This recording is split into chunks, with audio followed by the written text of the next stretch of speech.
Alo, alo, alo, alo.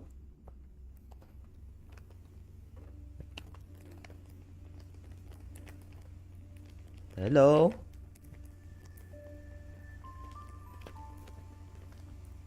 Còn man quá.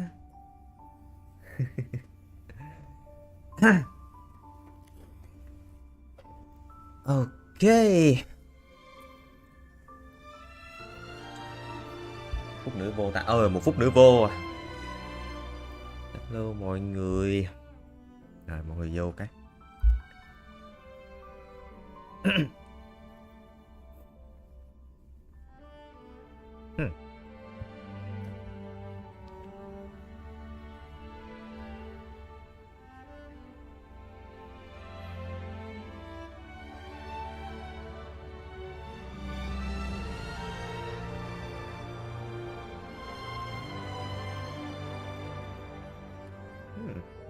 Bài cũng ổn á.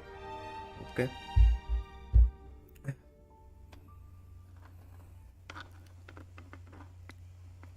Lâu ta? 6:30 rồi. Vô rồi. Ok, mình sẽ còn live stream Honkai 1.5 với lại Genshin 4.2 mọi người. Con mình 1. Hello Candy nhá. Gì xong bây giờ thấy quỷ này ăn bánh uống nước là sao?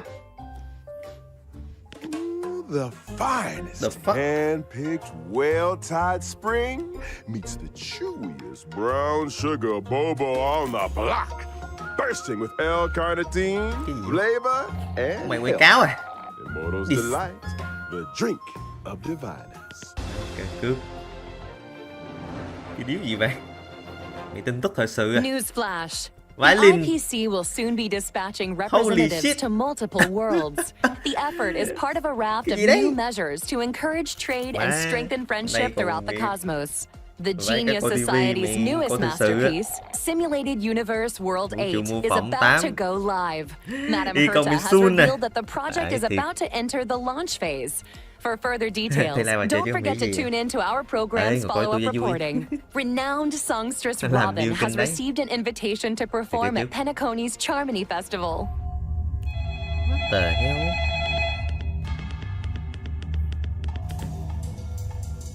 Công ty MiHoYo mất điện.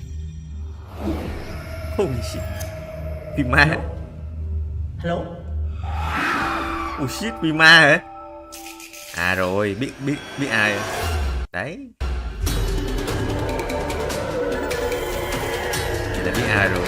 Hello. My name is Hua. Recent days, the Xianzhou Luofu has reported an uptick in supernatural activity. With evil spirits wreaking havoc across multiple locations, the Ten Lords Commission has assured citizens that it is thoroughly investigating all incidents. This program will be bringing you the latest as the story unfolds. For more details, stay tuned for the upcoming Haunted Xianzhou special program. Beautiful creature. What the fuck thôi. Bless you for choosing to die here. Allow me to ask you, as a fellow entity of the universe, are you acquainted with the goddess of beauty? Cước thì rồi được chính là trailer 1.5. Ui, gì vậy? What the fuck? In this shining universe. Since you do not understand Sĩ gây cấn rồi. I will have to show you in a way that only a knight can. Vậy thì nhưng xuất hiện trên tàu rồi xong rồi mẹ đánh lộn. What the fuck? Beauty is eternal.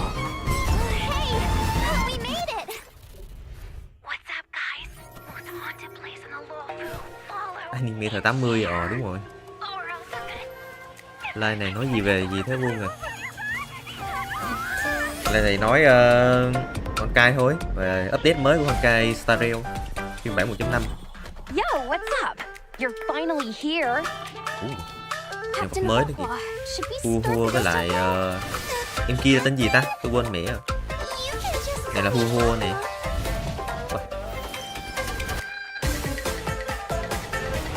Là chi pháp ma. Phasmophobia phiên bản mi chó à. Hay vậy. Linh hồn tà ác. Mắt cái mắt nhìn cũng quen ta. Có ngài ở đây luôn mà. Có ngài luôn mà. Ok, và chúng ta đã có code đầu tiên. Jimmy thì luôn nghe.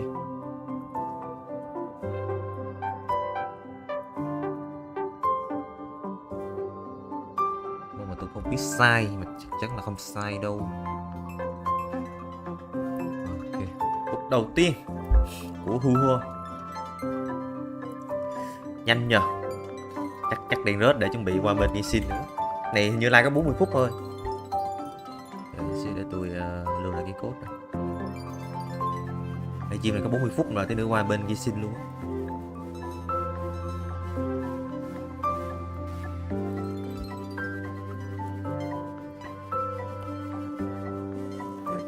Ok.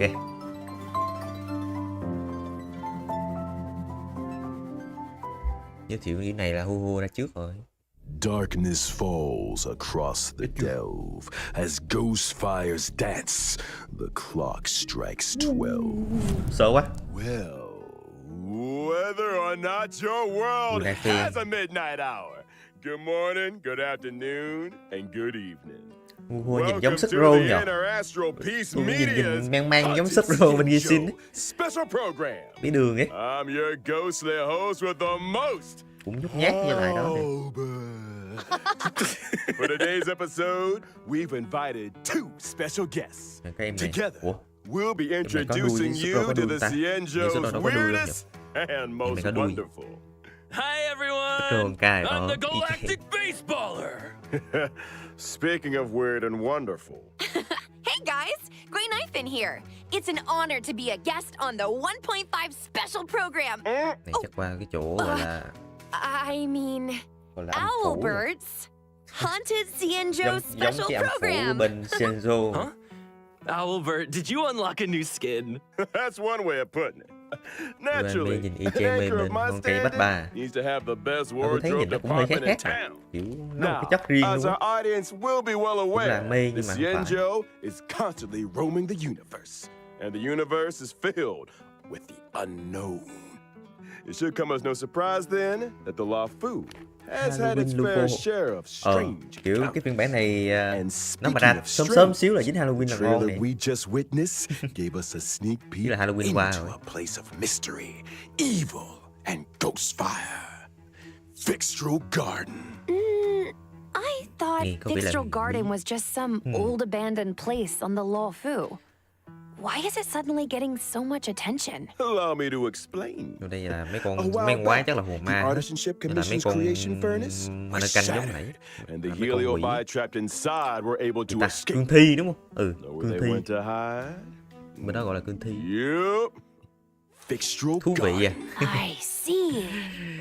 Wait, Chào what's mừng up, Nốt Luân đến với heliobi? channel của tôi People nha. say that the heliobi are the thú vị. result of accumulated grievances. They can possess people, deceive the senses, affect the soul, and usurp the flesh. Về hiền bí à. Those possessed exhibit bizarre behavior and restless thoughts. It's a truly frightening spectacle. But the creation furnace wasn't exactly fragile. How could it just break? Rumor has it, the Artisanship Commission's surveillance recorded a gray-haired figure in dark clothing. Gray hair, dark clothing. Did they have a baseball bat? Hey, don't pin this on me. The destruction of the creation furnace was a direct result of the Stellaron disaster. Right, Albert? Just tell us more about Fixtral Garden. Fixtral Garden has always been overflowing with yin energy. Không phải là And the garden itself is littered with suppression towers, stone monoliths, and ancient trees. Đây là cái map mới It's này. creepy enough in the day. But when the sun goes down, Okay. things get a whole lot Chắc không có creepier. tư bản đâu ha. The Game này thì không có tư bản đâu. layered and deceptive. Vì con đó không cần tư bản đâu. It's easy to lose Tư bản của nó đã your nằm trong bearings. gacha rồi. Since the heliobi Còn nếu mà moved có tư in, bản nó chỉ đăng ở trên it's probably mấy the cái most Facebook với lại dangerous trên place on the web của nó thôi. Luofu. Heliobi are experts when it Chứ comes nó to không bao giờ đưa từ possession. bản ở trong Even the most livestream. experienced Wraith Hiếm lắm, Wardens chưa and có mà Arumaton hiếm. Spectral Envoys Không có dài. can become their victims. When you can't tell your friend from your enemy, things tend to Đây, go con south quái mới fast. này. Ui, If cầm all nguyên that cái đao. wasn't enough, they say that Mara-stricken Mấy members con of the Ten mẹ Lords này Commission also wanted wow. the guard. A word of advice? Một đấy. Keep your Ui, wits about you. Sounds like mấy con xét great nhập ma streaming hả? material Hồi to mình gặp là me. toàn mấy I con bet mấy con nam I luôn đúng become không? the Bây giờ có mấy CNJ's nữ. number one streamer in no time. Funny Hay you nhỉ? should mention. To most people, Fixtral Garden was always a strange and desolate place that rarely got much attention. But now that stories are beginning to circulate, the vụ khai phá situation mới. has changed. Recently, the câu Cienjo's chuyện online về forums have been đi filling săn up của, with posts describing này là cáo hả? supernatural phenomena Fossil. in Fixtral Garden. Everything from self-playing violins to the wailing cries of vengeful ghosts. Unsurprisingly, Cienjo fans of the supernatural are loving every second. In my Hello, guy, không experience, nhá. forums aren't exactly the most reliable news sources. Who cares if some of it's false? This is a hype train I No, can't nothing, afford to nothing. miss. No, Trailblazer, no, who do you think? Wanna November start a đúng không? ghost hunting squad with No, me? November. Fire breathing, quiet band performances, headstands, balancing acts, spear deflection, sword juggling, and boulder smashing weren't enough, huh? Now you're an expert in ghost hunting? Who Bạn said là I mới was hả? an Đúng rồi. expert? Này ra I just have a lot of Tìm like, transferable 1.5. skills. That's all. Well, chắc you là các better bạn hope mới rồi. so. Nói chung Honkai Star Rail cứ ra một lần ra phiên bản mới thì sẽ có hai nhân The vật mới. brand new version Không chạy đâu được hết. 1.5 Trailblaze Bản continuous. sau hình như là mới lít ra là có Ruame với lại Doctor Ratio. will be responsible for Còn muốn chasing sao là như down em Heliobi, Suzy gì? purging evil, resolving crises, and protecting the Cienjo. A Foxian tale of the haunted is divided into 5 chapters and starts off with the ghost hunting squad facing an unusual danger and Sojourner's ghastly referee. Once this chapter is complete, the story continues to unfold with twins, Percipient, Sword Essence, and Foxian Dream. 5 chapters, huh? We'll be topping Cienjo internet searches in no time! See? I knew we were on the Bây giờ same cứ wavelength. kiểu In lãng addition mạn to ở bên Trailblaze Senzo. Continuance, and together ngoài with cái Miss album mới Nathan, Trailblazers will also be còn facing 1.6 là qua Fixtral album mới. Garden dangers in both Bây giờ chả ở Lawful Senzo Urban mấy lần rồi. Legends and Ghost Hunting Squad missions. Cool!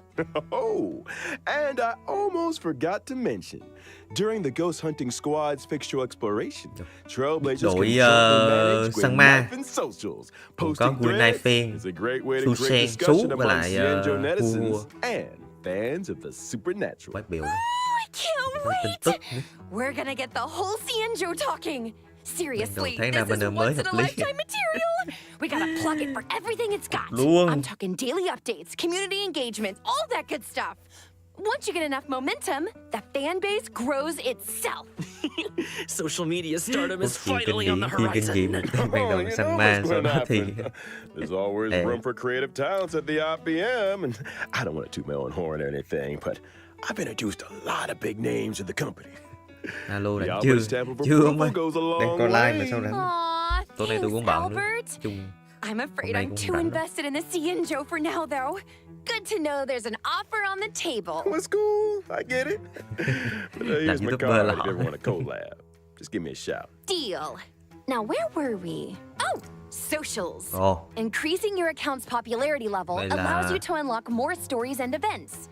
Your ghost hunting skills will có thể only đủ khó improve as nữa. you unlock more suppression towers Năm- and take on new trụ challenges. cột với Not một to cột mention, có by đủ khó. completing limited time missions, Trailblazers Nên can là nó obtain ánh the sáng event free. light cone, hey, over here.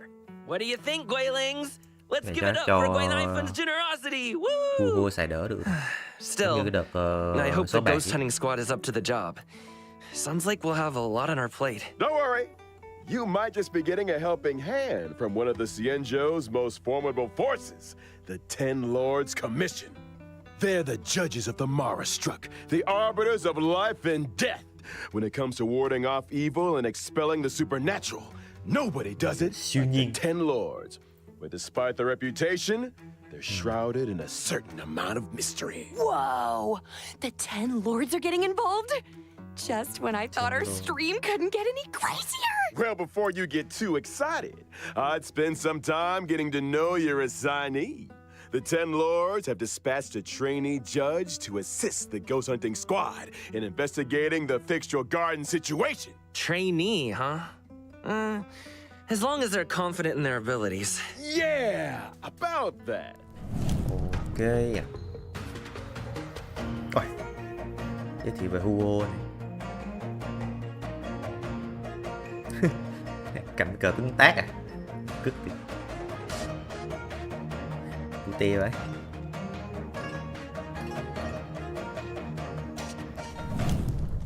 QUAN is a wind-type character following the path of abundance and a trainee judge of the 10 Lords Commission. Chủ phú. Wait, is her tail on fire? Those are the spookiest looking flames I've ever seen! Yeah, does being on fire help with ghost hunting? What are you two whispering about? Nothing. Just beginning to doubt her credentials. How did this little girl become a judge in the first place? Good question. QUAN is essentially a magnet for evil, something that comes in super handy for the 10 Lords Commission. They couldn't believe their luck. Sounds qualified. Of course. Talent comes in all shapes and sizes. The key is to bring the best out of everyone. Still, to her, QUAN's unique skill set isn't exactly a blessing. People say she has the worst luck on the CN show. Always running into ghosts, tripping over thin air, you know the deal. Well, Silverwood if I spent my life running into ghosts, I'd probably fall over a lot too. I remember one of my Guilings had the same problem. Lucky for her, one of my sponsors sells this amazing remedy that can... And we're getting sidetracked. Anyway, I only told you half the story. Bad luck, evil attraction, call it what you like. It all started from a single unfortunate event. Oh? When QUAN was a little younger, her tail was possessed by a monstrous long-life species. Hugo còn nhỏ thì đã có đuôi rồi. Yep. Dữ vậy? It was a heliobus. That very same day, the 10 Lords Commission decided to seal the monster in its hiding place and took QUAN under their wing. I get it. So QUAN is kind of like a 10 Lords guinea pig. I think Herta had a similar fate planned for me. That may have been part of it. However, the 10 Lords realized that QUAN had the ability to pacify the monster. Naturally, anyone able to wield the power of a heliobus was seen as a potential weapon of war. But she's just a baby! How could a scared little Foxian girl ever take on the responsibilities of the 10 Lords? Oh, QUAN's well aware she's a scaredy cat. That's why she watches so many horror mercia, to train her courage. I guess you could call that fighting fear with fear. I'm here all week, y'all. If that actually worked, I'd have joined the Stellaron Hunters already. Practicality aside, QUAN's willingness to confront her shortcomings is a true sign of professionalism. Not to mention, having spent more than a few years in the company of a heliobus, she's had to develop her own tricks for banishing evil. QUAN's basic attack, Banner Stormcaller, can deal wind damage to a single target. Kind of looks like her tail is the one Em này là making ma the không? Em decisions. này là kiểu giống như là When using her skill, Không phải là ma lắm. Talisman Protection, QUAN bravely brandishes her banner, restoring HP to a single ally Nói sao ta? and Kiểu như adjacent một cái teammates. Are you sure she's not trying này to tôi cũng chưa đọc về surrender? tiểu sử của Hugo á. Không xác định QUAN's được lắm. ultimate, tail Phải chờ ra mắt spiritual để tôi đọc domination, hoặc là coi can cốt truyện thử regenerate để mà allies' như thế energy nào. and increase their attack. Well, so that's what a heliobus looks like. No wonder it took the 10 Lords Commission to seal it away. Có một When sức under mạnh the gọi influence là of her tail, linh hồn đi QUAN theo has á. a few special talents. After using her skill, she receives Sacrifice Life. Sacrifice Life can grant allies a set amount of Vậy là HP chỉ có là hưởng máu restoration luôn. at the beginning of their respective turns or when they use their ultimate. Nice. Not bad for a trainee, huh? Ồ, This cứ ghost mỗi hunting lần qua lượt squad's là gonna sẽ kick phục hồi thêm máu. butt. That's not all. Huahua's cái đuôi nhìn technique, của te the nhờ. impeachment of evil, sends her enemies into a horror-struck state and scatters Làm them muốn in sợ all luôn. directions. Làm muốn sợ When tụi attacking a quái luôn. horror-struck enemy, there's a chance of reducing their attack. Oh, scaring away your enemies. Làm cho Nice địch không move, sợ và Huahua. giảm 25% Still not tấn getting công. judge vibes though. Hey, easy on the Cái training. stat của Horo Of đó. course, when you're Ủa, dealing with ủa sợ nó Heliobot, sẽ the more giảm 20% judges, tấn công. the better. That's why the 10 lords appointed Tôi a phải đã nhiều seasoned dưới veteran quê. to bring up the rear. I'm talking about Đây none other là than xem like của Hanya. nhà mi chó. Oh my. Gì nào đây? Ủa. Chị này cầm cái bút nhìn ghê vậy. Này tôi quên tên chỉ rồi. Để coi coi. Chị cầm cái bút để đánh này. Ủa. Nè 14 sao. Hanya is Hanya. a netherworld judge of the 10 lords Hanya. commission. She's Hệ a vật physical lý. type character, following mình the hòa hợp. path of harmony. Ah, I remember that face.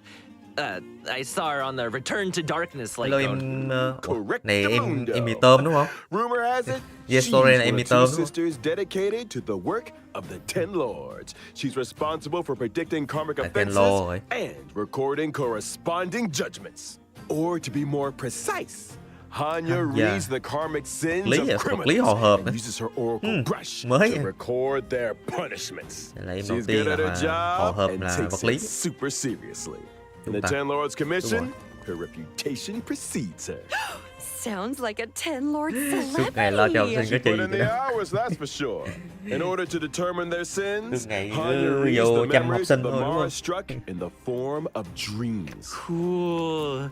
Sounds like our ghost hunting squad just found its guiding light. No offense, Huahua, but those sound like credentials. Hey, enough with the Huahua bullying.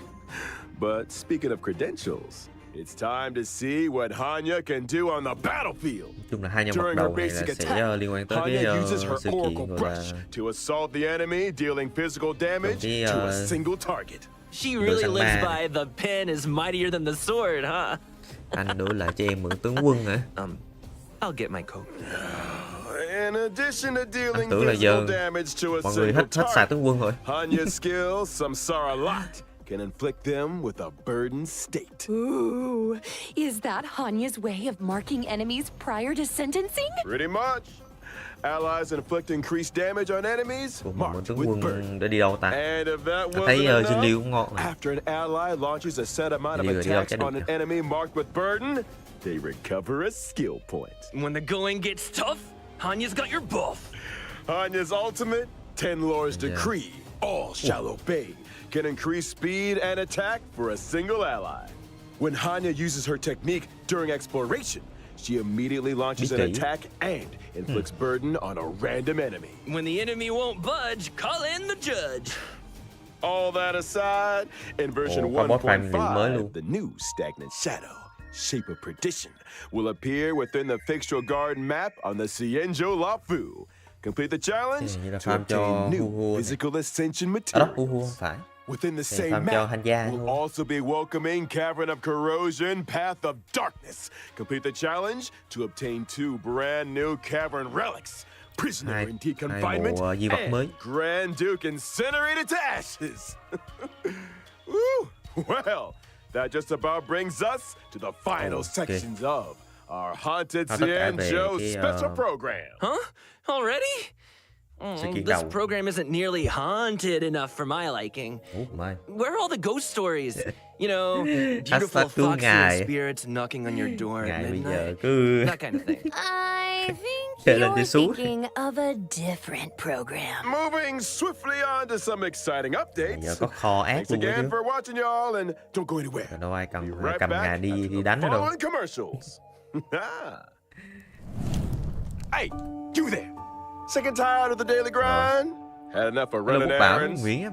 Do you Anh long nữa đi for em mượn rapturous sáng giữa cái chứ applause Dinh Liêu and em cheering mượn voices? ông How C6 about gì increased E6R5 rồi. confidence and a sense Em of mượn pride? ổng đi. Trời ơi, We have an opportunity E6 for you. E6 X5 The đi. Boulder Đi đâu Town chết được. Martial Exhibition is E6 now R5 chứ. open for registration.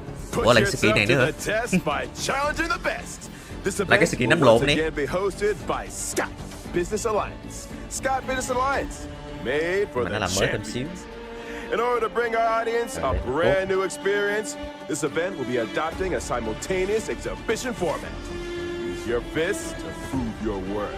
Enter I am the ultimate fighter to register your name. Could you be Boulder Town's new fighting star?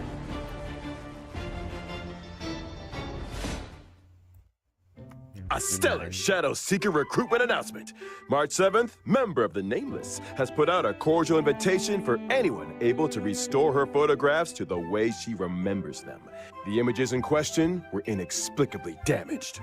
I lost all kinds of cool pictures. Beautiful scenery, strange encounters, you name it. There's a big reward for anyone that can help me restore the images. Actions speak louder than words. Miss March's memories are in your hands. Madam Herda of the Genius Society is about to launch unlimited beta testing for the newly developed Simulated Universe World 8. Participants will have their costs covered and progress saved for future iterations. In order to participate in this offline confidential beta test, please head to the most mysterious place in the universe, Herda's office. Test participants will be rewarded with a brand new Pentagonia Land of the Dreams and Firmament Frontline Glamoth Planar Ornaments. What are you waiting for? Get testing! Good news! The Planar Fisher and Garden of Plenty events are about to begin. It's the version you know and love. Let the computer do the hard work for 3 minutes and get your hands on double rewards together with Argenti. One must explore the essence of beauty to appreciate the depth of chivalry. Yes, it is I, your beloved avian servant. Welcome to Inner Astral Peace Media, second special program, Legend of Cosmic Beauty. In today's program, we will be introducing a new friend of the universe. Yo, how's my favorite audience doing? Great to see you. We've hardly been gone, and Albert here's already had another wardrobe change. Perhaps you didn't get the memo. We're about to be discussing a night of impeccable elegance. It's time to get fancy. So, without further ado, allow me to introduce a member of the Knights of Beauty. Argenti! Argenti. Sao?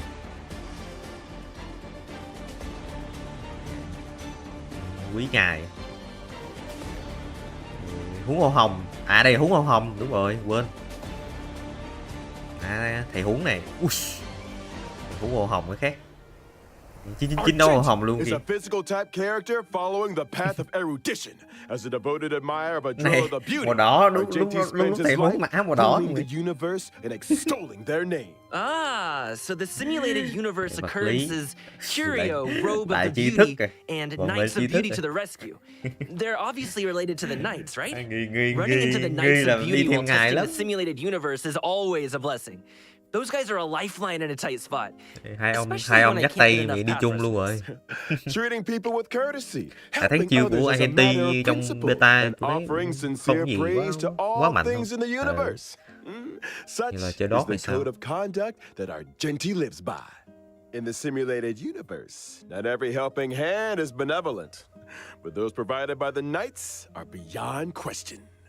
May the names of Argenti and the Beauty be blessed for all eternity. Speaking of which, Albert, what was that Planar Fissure and Garden of Plenty commercial all about? Well, Argenti magnanimously answered our call and agreed to appear in our commercial as a corporate ambassador. Oh, and I nearly forgot our end of the bargain. The IPM acknowledges that Adrilla the Beauty is the most peerless beauty of them all. Albert, what did you get yourself into now? Vẻ đẹp của Argenti. Just a little two-way back scratching. Okay. Kind of TMI. But I still don't really understand the concept of the beauty. Mấy chị em rồi về ngắm. Adrilla's beauty permeates everything. Take Argenti for example. From his daily armor cleaning routine to his constant grace. All of it stems from his pursuit of the beauty. Elegance is Argenti's middle name and even manifests itself in his combat. Argenti's basic attack, Fleeting Fragrance, can deal physical damage to a single target. His skill, Justice hereby blooms, can deal physical damage to all enemies. Nice! Man, I wish I looked that elegant in combat.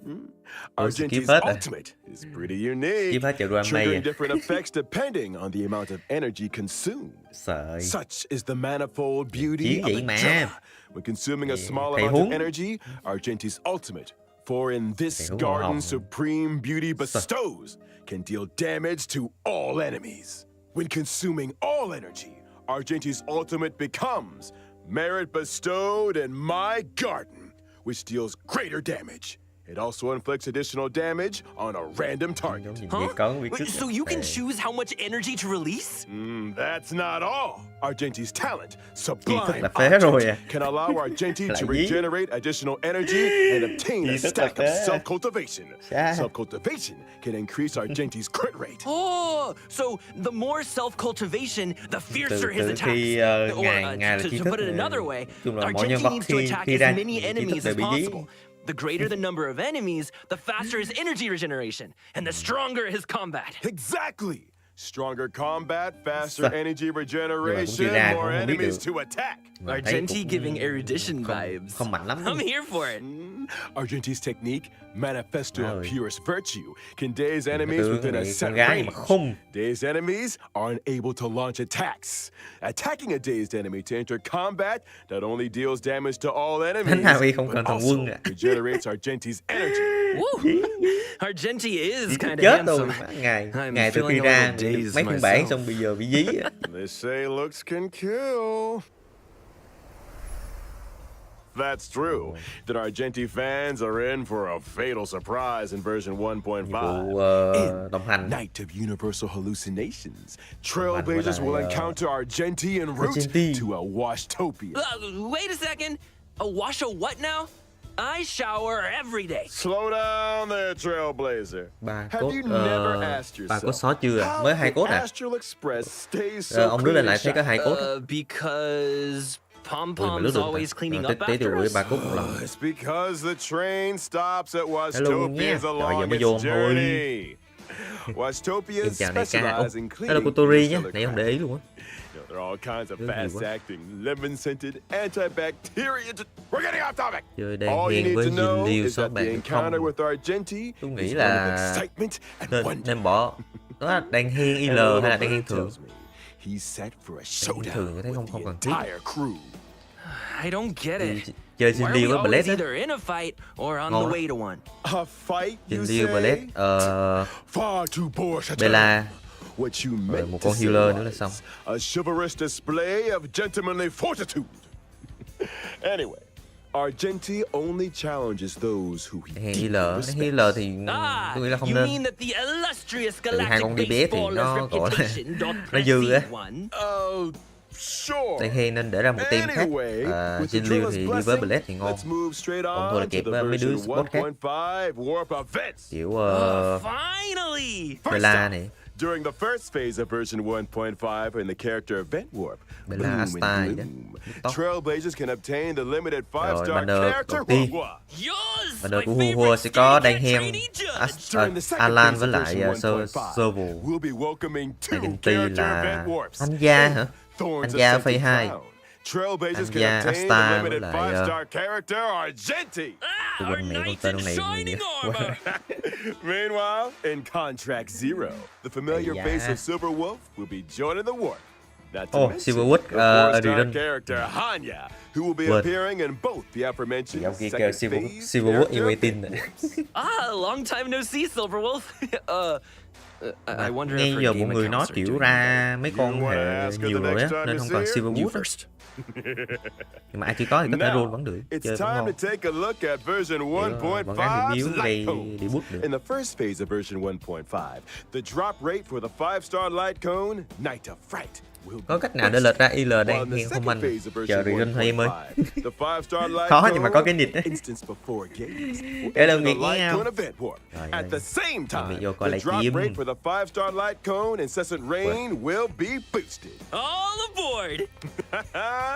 Như Silverwood là phase 2 với lại Argenti đúng không?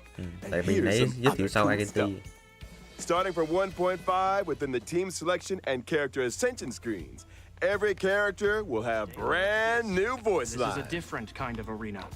Promoted again? Is that good or bad?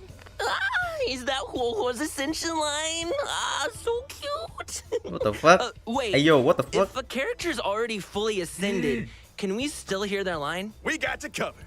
All audio Ủa, siêu nay của anh lines kia get nhạc saved code in rồi. the index. Ngon. You can listen Còn nghe back. code nữa, tới anh anytime. đăng 3 code lần luôn. Here's something else. In version 1.5, we'll also be seeing a guest book feature update. If Trailblazers are ever curious to check Hugo đánh luôn which không, nếu mà ông fans have thiếu visited healer the thì Express, support the á. guest book has the record and Hugo khá là message ngon from á. each Nó visit. bút khá là nhiều luôn á. Such a neat idea. Additionally, the Hơn Forgotten hơn Hall Bailu. will also be Hugo có thể receiving hơn Bailu là updates chắc. in 1.5. Đối với Lùa First cha up, thì chắc là thua in một xíu. Forgotten Hall Combat, Lùa cha kiểu Trailblazers bây giờ can cái now bộ kit nó ngon choose to quá. re-challenge. Không ai so được với Lùa cha. It's like this. If things aren't going too smooth when challenging a Ai mà certain đó mới Lùa cha stage, là quá ủ luôn. Trailblazers can choose to return to the Forgotten Hall map and restart the challenge. When Lùa cha thì re-challenging, chắc lấy bên previously used ạc technique phụ points á. are replenished. Cái ạc phụ A thiếu chance to healer. replan your maze technique strategy, perhaps. Oh, and I almost forgot to mention, stopping and restarting a challenge in the second half of a stage doesn't mean you have to redo the Bây giờ người ta first xa. half. Người ta xa bây giờ. And when entering the Forgotten Hall, your Kiểu combat ít ai dùng lineup luôn. for each Thề. stage is now remembered. Nó xa Regardless giờ of kiểu whether you thụ met động with quá. victory or defeat, Thua- your thua previous xa. lineup will be waiting for you on the preparation screen. Ừ, cái này ta xa. No need for Bây giờ manual nát bây selection. giờ chắc gọi là My kind vứt luôn of rồi. update. Giờ đâu Can't còn wait gì for để thay thế đâu. Trailblazers Bây to giờ give it healer all a bây giờ spin. nhiều cũng nhiều The mà đúng Forgotten không? Hall is an important system within the game. Updates will continue to be rolled out, so stay tuned for future versions. Well, looks like it's time for our Bị ra final hua thì redemption bây giờ code. nát See bị bỏ vô you góc luôn on rồi. the other side, Trailblazers. Cuối cuối rồi. Ok, nhập lần luôn.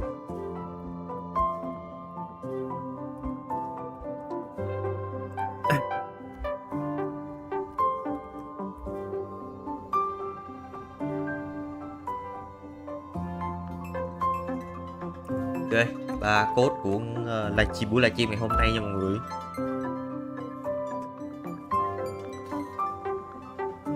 Tôi ghim lên luôn cho mọi người nhập.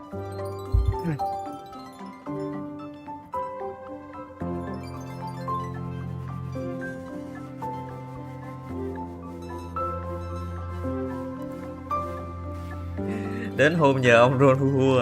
Ok, tối nhá. Ron cầu may.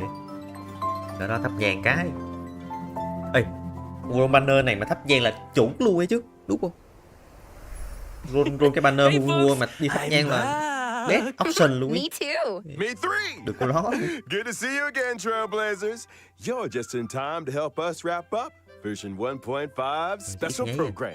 Kiếm được Is bao it nhiêu nhán that thì tôi time Ron thôi. already? Gì đâu. I was just getting Tụi Ron bao nhiêu started. nhán được. Be my guest, Trailblazer. Ra nó mới This hay hour's ready đúng to không? flap. Ron ít nhán mà ra. Aren't you forgetting something, Albert? I'm pretty sure you didn't mention the thing. Thing? What thing? Xong rồi. That 4 phút nữa. thing. Winky winky. Gift of Odyssey.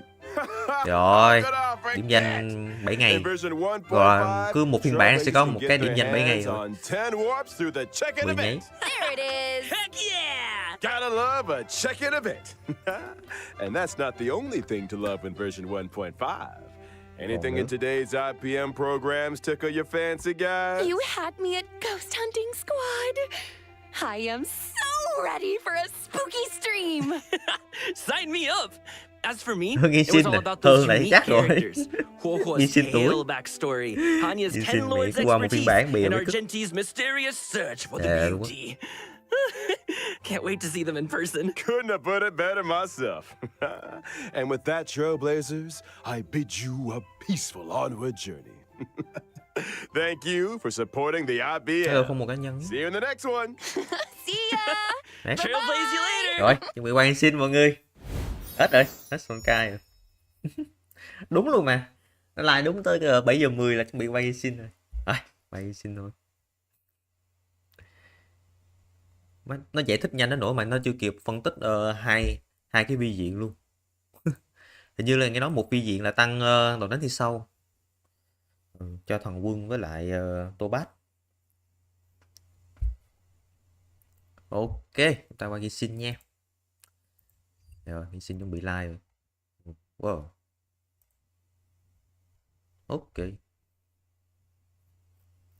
Đợi ông cày giùm mà. Ô, tí tôi like cái này xong tôi off à. Ông đợi làm gì? Tí tôi không có việc mà. Like xong rồi tôi off luôn á. 3-4 ngày nữa có thị thần. Ồ, nhanh hơn. 3-4 ngày nữa thị thần tới rồi. Nãy tôi có nhắn ông mà hôm nay tôi bận mà. Không like được. Không có cày giùm được đâu.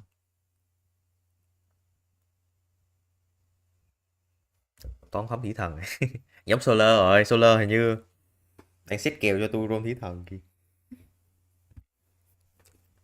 Đầu tư một gọi là VIP Sila luôn ấy. Mới roll thị thần. Ấy da. Vậy nhờ ai đây à? Ông kiểu nhờ người thân thử. Ai rảnh thì cày giùm. Mà thật chứ bây giờ mình kiểu mình cày một game mà cứ nhờ người ta cày giùm nó kiểu nó chán lắm. Thề luôn á. Ông tự cày được chứ. Không có máy thì thôi mình không đó cũng được chứ. Bây giờ mà kiểu mình chơi game mà cứ không có máy rồi không chơi được thì chơi làm gì đúng không?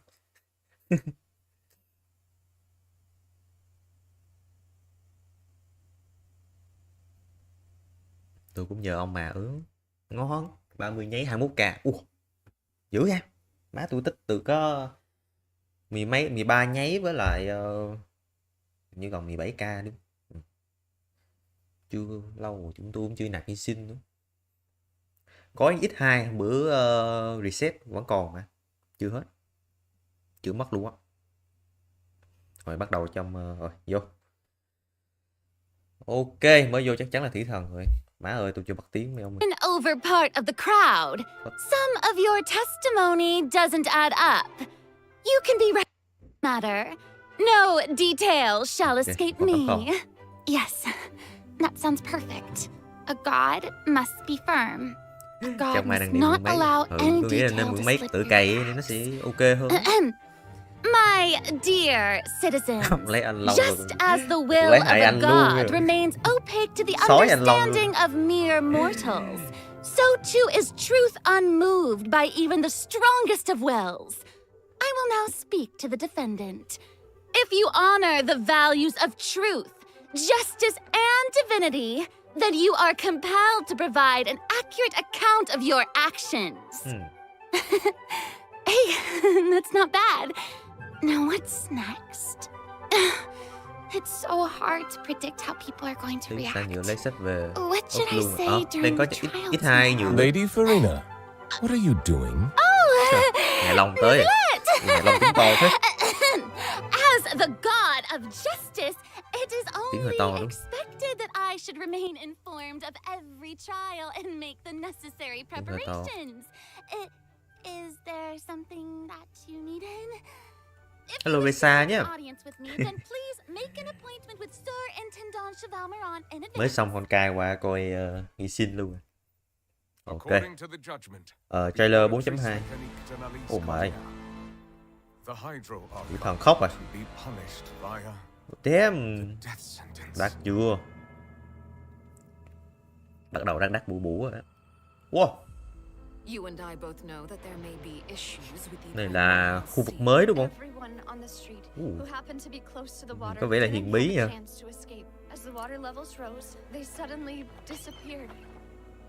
Trời ơi. Bữa giờ.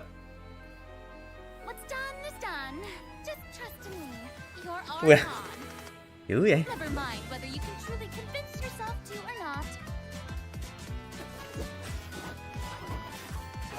Thì hay quá.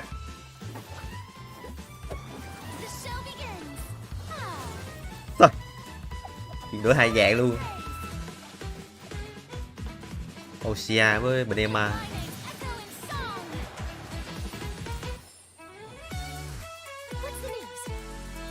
Charlotte. Tôi chết chỉ thức bẻ con cái.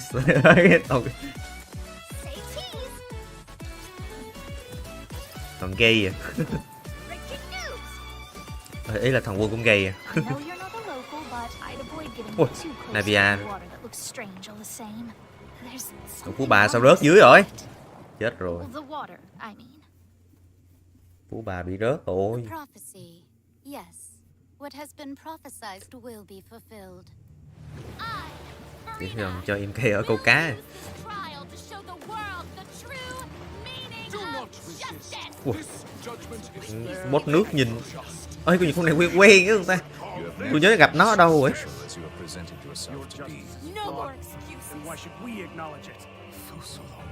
Holy shit.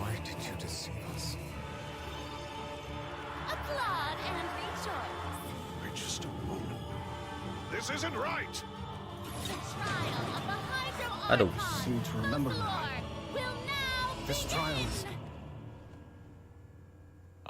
Đất mẹ đi ngủ luôn. Wow.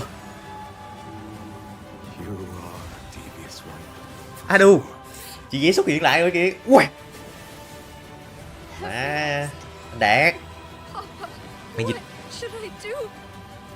Nó bật giáp mã vương vô quýnh luôn rồi. Ồ. Wow, cá voi bự đét. Hả?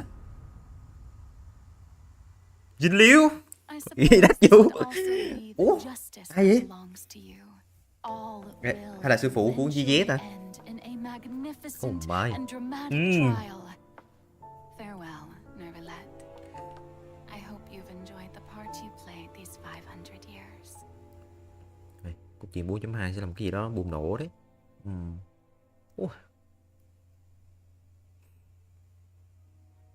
Váy cá làng. Đây rồi, cốt đầu tiên. Phải chia làm 2 cốt ạ. Rồi mọi người tranh thủ chặt cốt bên Honkai nhé. Này chắc tôi không ghim, tí nữa 3 cốt tôi ghim lần. Bây giờ nhập luôn được. Nghe xài câu cá thôi. Ủa có gì không có bạn nham mà. Bạn nham hay là Khanisut. Khanisut là bạn nham.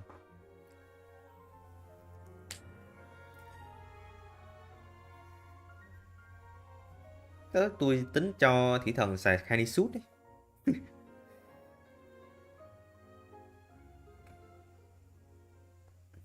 Hey travelers, welcome to the Genshin Impact version Bạn nham cũng 4.2 được. special program. Yay! I'm Sarah Miller Cruz, the voice of the female traveler Lumine, and I'm joined today by 2 guests to bring you the latest news for the upcoming version. Okay, Kiểu why gọi don't là you những cảm introduce xúc yourself? của thủy thần luôn nè. Yeah, sounds good. I'll start. Cái ad của Hey 4.2 gì giống everyone, như I'm là Amberly Connors, thể the hiện những cảm voice xúc of của thủy thần. Farina, and I am super excited to be on this special program Không, today. không có. Travelers already met Tại đó kiểu bạn nham đi với lại Hydro Khanisut đó, Argon at the nên start tôi of tưởng their là journey in lấy. Fontaine. And as the story continues, how will this special god of Earth Vô đó roll cái banner Nilo phải lên lệch 1 trong 2 cây. Yeah, I hope everyone's excited to see what happens next. I mean, I sure am. I'm at the edge of my seat. My name is Ray Chase, and I'm the voice of Neverlet, the dragon sovereign of water and Udex of Fontaine. I'm sure many of you already consider Neverlet a very trustworthy partner, and I hope you look forward to seeing more of him in version 4.2. Yes, for sure. Totally. Yep. Okay. Để cho thảo thần. Đó là khi nào release nhỉ?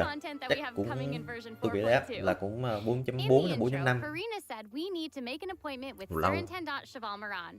So, you know, she's really busy as bà chưa thấy Fontaine's nhắc gì. Archon, and she's a pretty big celebrity at the Opera House.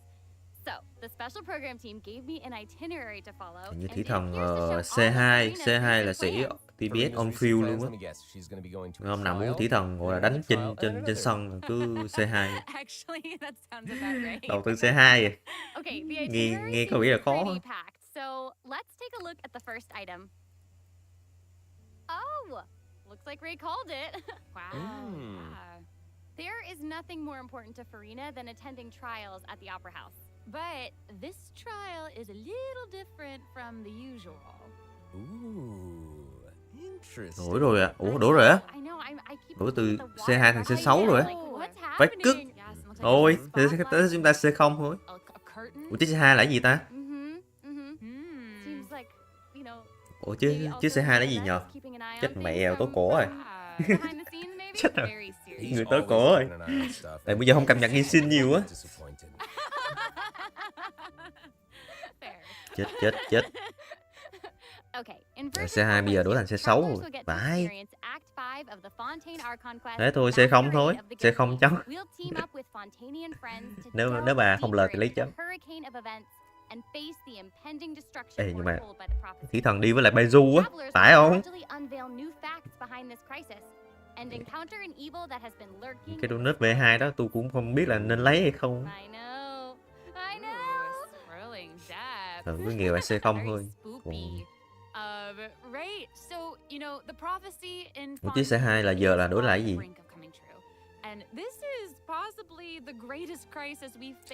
C2 tăng mạnh với hệ HP với lượng bút à?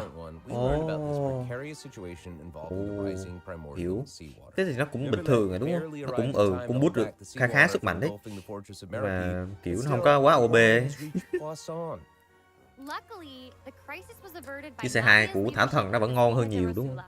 C2 Thảo Thần vẫn ngon nhất rồi. Tôi gặp Alex Kino này. There's only so much that we can say. Travelers will have to go and play through the version themselves to discover the clues, adventures, and stories to come. Yes, exactly. Thì toàn gọi Pokemon ra quýnh lộn. Uncover hidden truths and witness this epic chapter of Fontaine's history for yourself. Hai nhân vật đó là hai anh em mà. À, ý là Thủy Thần với lại Nevilet đúng không? Nói chung là Nevilet là thẩm phán thôi. Còn Thủy Thần là riêng. Chứ đâu phải hai anh em đâu.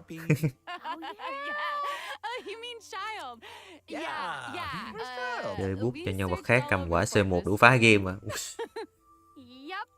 Đây là bú luôn à. Mấy đã thằng xong còn tích lấy Kazuha. Ông này vẽ.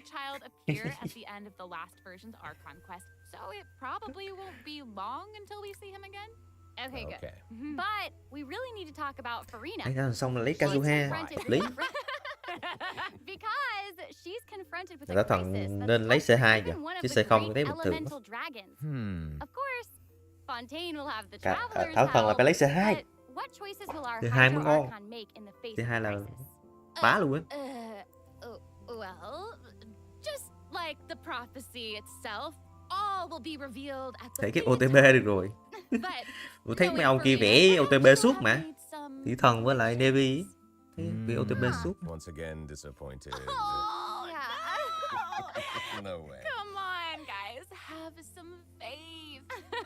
Okay, to bolster everyone's confidence. Nhanh thôi, tuần sau ra Thủy Thần rồi. Kiểu tôi không ngờ luôn, kiểu chút xíu. Nhanh vậy. Why are you just standing there with your mouth gaping? Đây rồi. Thủy Thần Farina. And the solo of solitude. Understandable. It is I, after all. Fontaine's most beloved star, Farina. I'm on a very tight schedule, so you're lucky to even get an appointment with me. Oh my gosh, I love her outfit. Yes. Này nó lấy outfit của dạng Blema đúng. Yes. You know, you'd expect for a Hydro Archon that she'd have the best drip. Hydro Archon. Okay, you know what? Có cùng máu mũ không? Ông kia là Long Vương mà. Có sức mạnh của Long Vương rồi. Còn kia là Thủy Thần thì đâu liên quan gì máu mũ đâu. And speaking of drip, let's take a look at her combat abilities. Yay! Oh my. Being too popular can be such a hassle. Who knew the Rất là people quý would tộc. adore me so Thôi. much? Ê, cái dạng này giống Florentino nhờ. Có mấy ông bữa cũng ghép Florentino nhìn giống phải luôn. Giống cầm chip. Cũng múa này.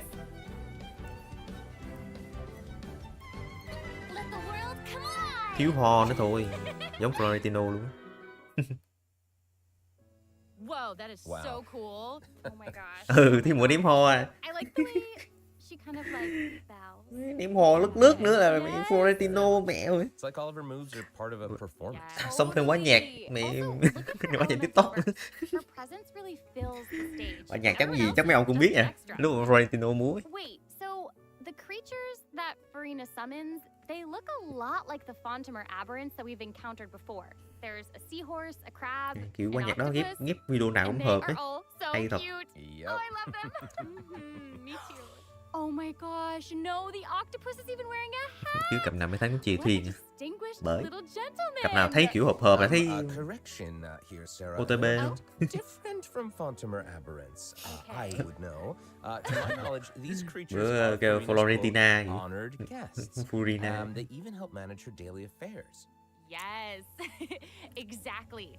So, Farina often invites guests to her tea party, which is known as the Salon Solitaire.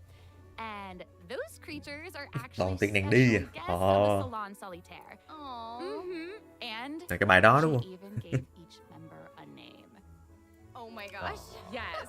So, you've got the maid, Mademoiselle Craboletta. Thì đây là vị thần thứ mấy ta? The best. The crab, thần the one thứ, that's an ally too. Absolutely. thứ năm đúng And không? then you've got Thứ the năm xuất hiện ở housekeeper, Tây Bắc rồi. Surintendant Chevalmeron.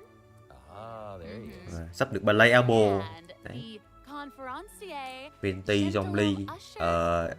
and A, the last one is a Nahida. stickler for propriety. Là Furina. Oh, okay. So when Farina said to make an appointment with Surintendant Chevalmeron, Vãi. this is who she was referring to? Yes. Oh my god. Wow.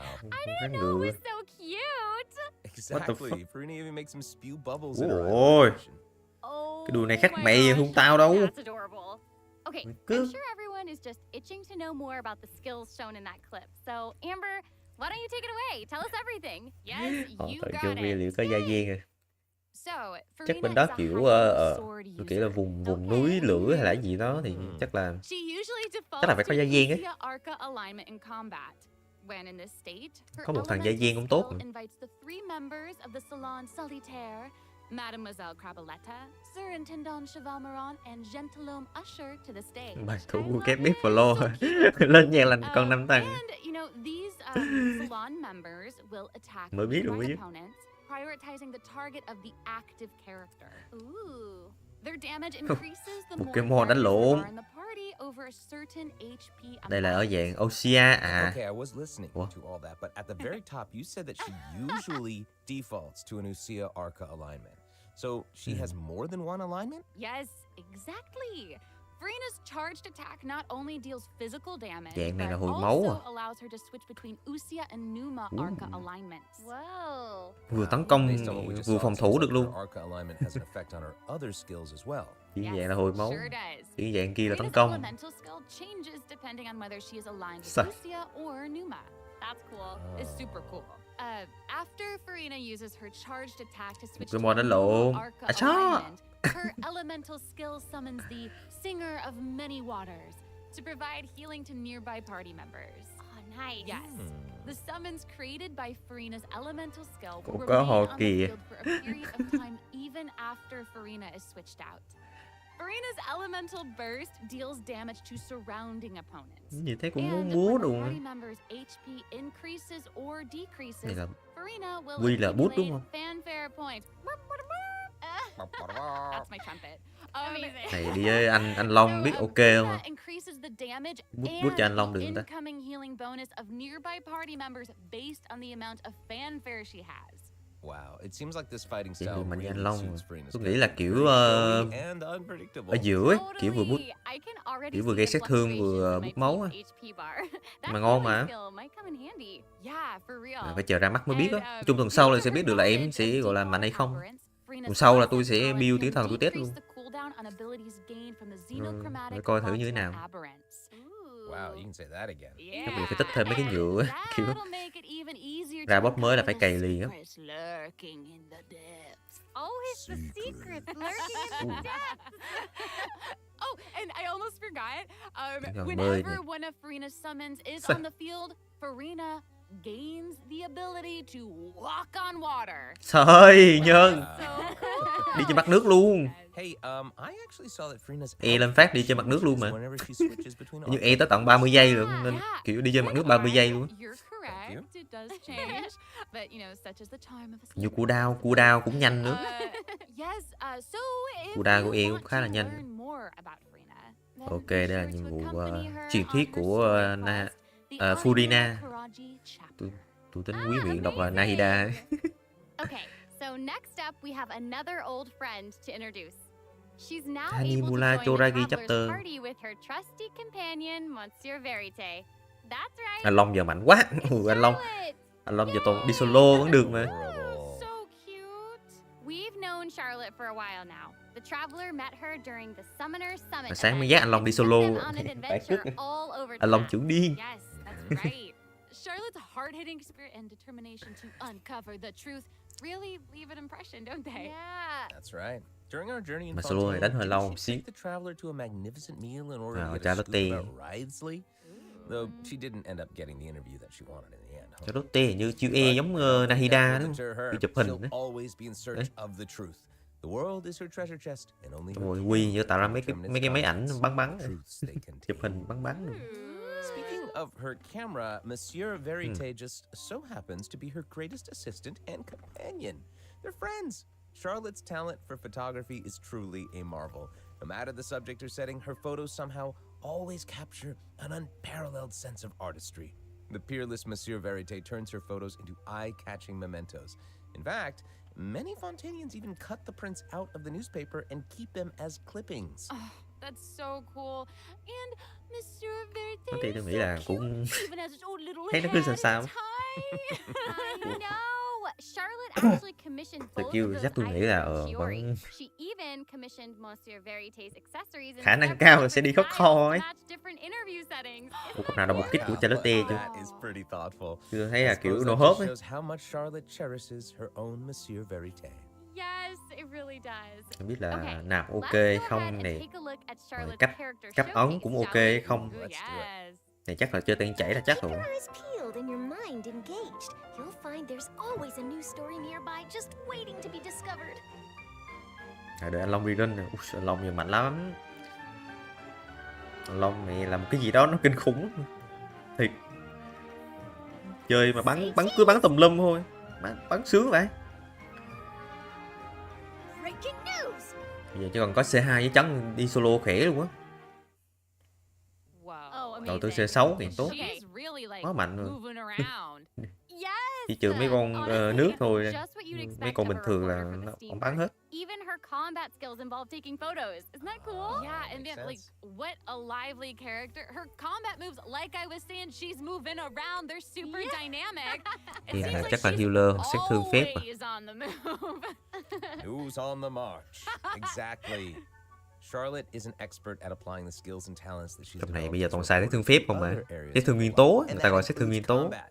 With her Trong này thì trusty không có xét thương companion, phép. Monsieur Verite, she Xét thương vật captures lý enemies và là from xét thương all nguyên tố. angles, unleashing attacks while discovering and exposing their weaknesses. Mà bây giờ vật lý giờ đâu ai chơi vật lý rồi. Gọi Ella ra. From one of Fontaine's most famous reporters. Who knew cameras could do Chụp hình that đồ cái though? kiểu ha. I didn't know you could use them as a weapon. The more you know, I guess. Okay, Bắn here's chụp some hình, cool chụp stuff. hình đó. Charlotte's elemental skill Nhưng mà tính ra chụp kiểu này thì chắc chắn là trúng đúng không? caught within the viewfinder of Ồ, her camera. E là During zoom this effect's giống như duration, Nahida ấy. marked opponents Để will E đã zoom. intermittently take damage. Holding Charlotte's elemental skill Nó có thời gian zoom ra nữa. and applies focused Nó tiện ha. impression to opponents instead. Kiểu Now, her không elemental Nahida là skill nó có sẵn luôn ấy. creates a newsflash field E phát là nó có sẵn continuously luôn. restores HP Quy to này, party Quy members là within its range. như hồi máu, Monsieur như Verite, có hồi máu. he's also going to join in and Đúng rồi. intermittently attack opponents during the duration of the ability. As an experienced reporter, Charlotte Vừa gây is sát an thương vừa hồi expert máu at à. adapting her methods to match the needs of her target. When paired with Fontaine characters, Charlotte receives a healing bonus. When paired with non-Fontaine characters, she receives a cryo damage bonus. Now that is not all. There is more. During the 4.2 special event, travelers can complete a quest to receive a special gadget called the zoom lens. Không, giờ chỉ gây đam thôi. Charlotte activates Đọc the ở dưới thì zoom chỉ lens gây đam, and không có hồi trigger máu. her passive talent called first person shutter. Oh my gosh. That's When you amazing. hold her elemental skill, the gadget will cause you to enter photo mode instead. That is so cool. Hay nè, cái này chức năng hay ấy. Super rad and you know, Tự chụp hình I luôn. have a feeling some super cool pictures are gonna come out of that. Oh, yeah. We're going to provide more information about the zoom lens and how to use it during the event overview portion.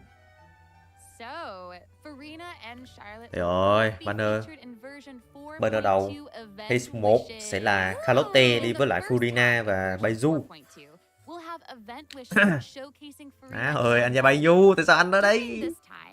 Tại sao không phải ai? Ayato, Ayaka, trời ơi, không ai đó. Tại sao phải là anh Baizu? Mấy ai bị cho ép. Ông nào lấy cây trắng cút luôn. Ông nào lấy cây trống mà ra cái donut V2 thì chịu rồi. À đây rồi. Ê, anh Ayato lại ở bên này. Kỳ chưa? Sino với lại Ayato. Phase 2. À nhưng này thì Phase 2 chắc là không Iron đâu. Phase 2 chắc là không Iron đâu. Ngài với anh bị anh trai chịu rồi. New boss. À rap voi, không rap voi. Hết đù. Bự chua. Con này chắc bự phải ngang con robot của con thằng mua chè luôn ấy. Phải ngang luôn á. Kích thước còn ngang bằng con robot luôn. Vách cả cước.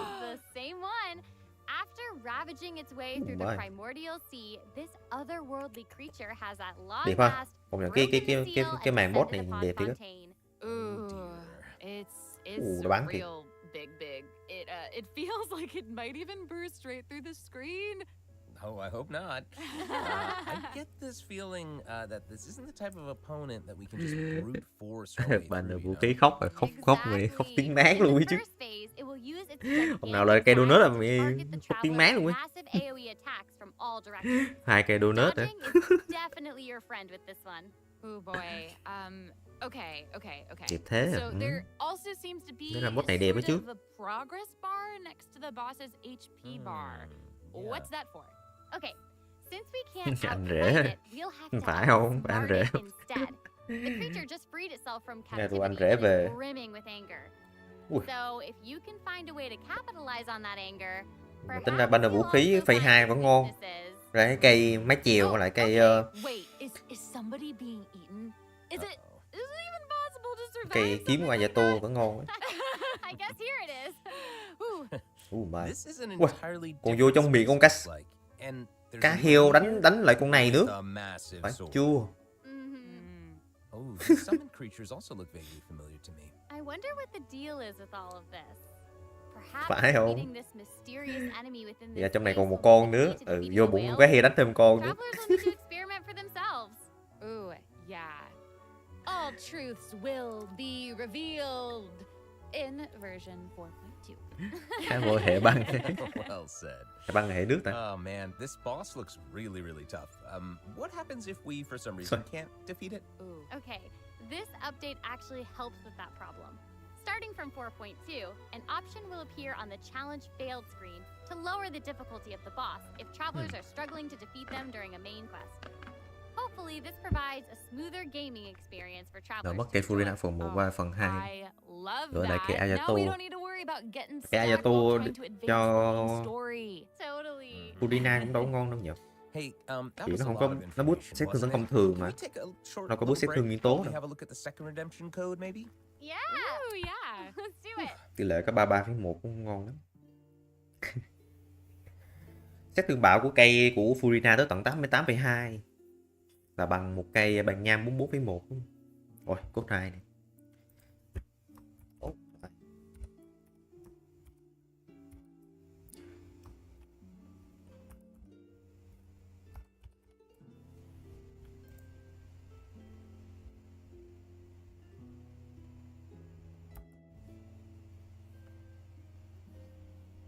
Ê, NTW nè. Tên tôi luôn. Ngon. Thời thế không?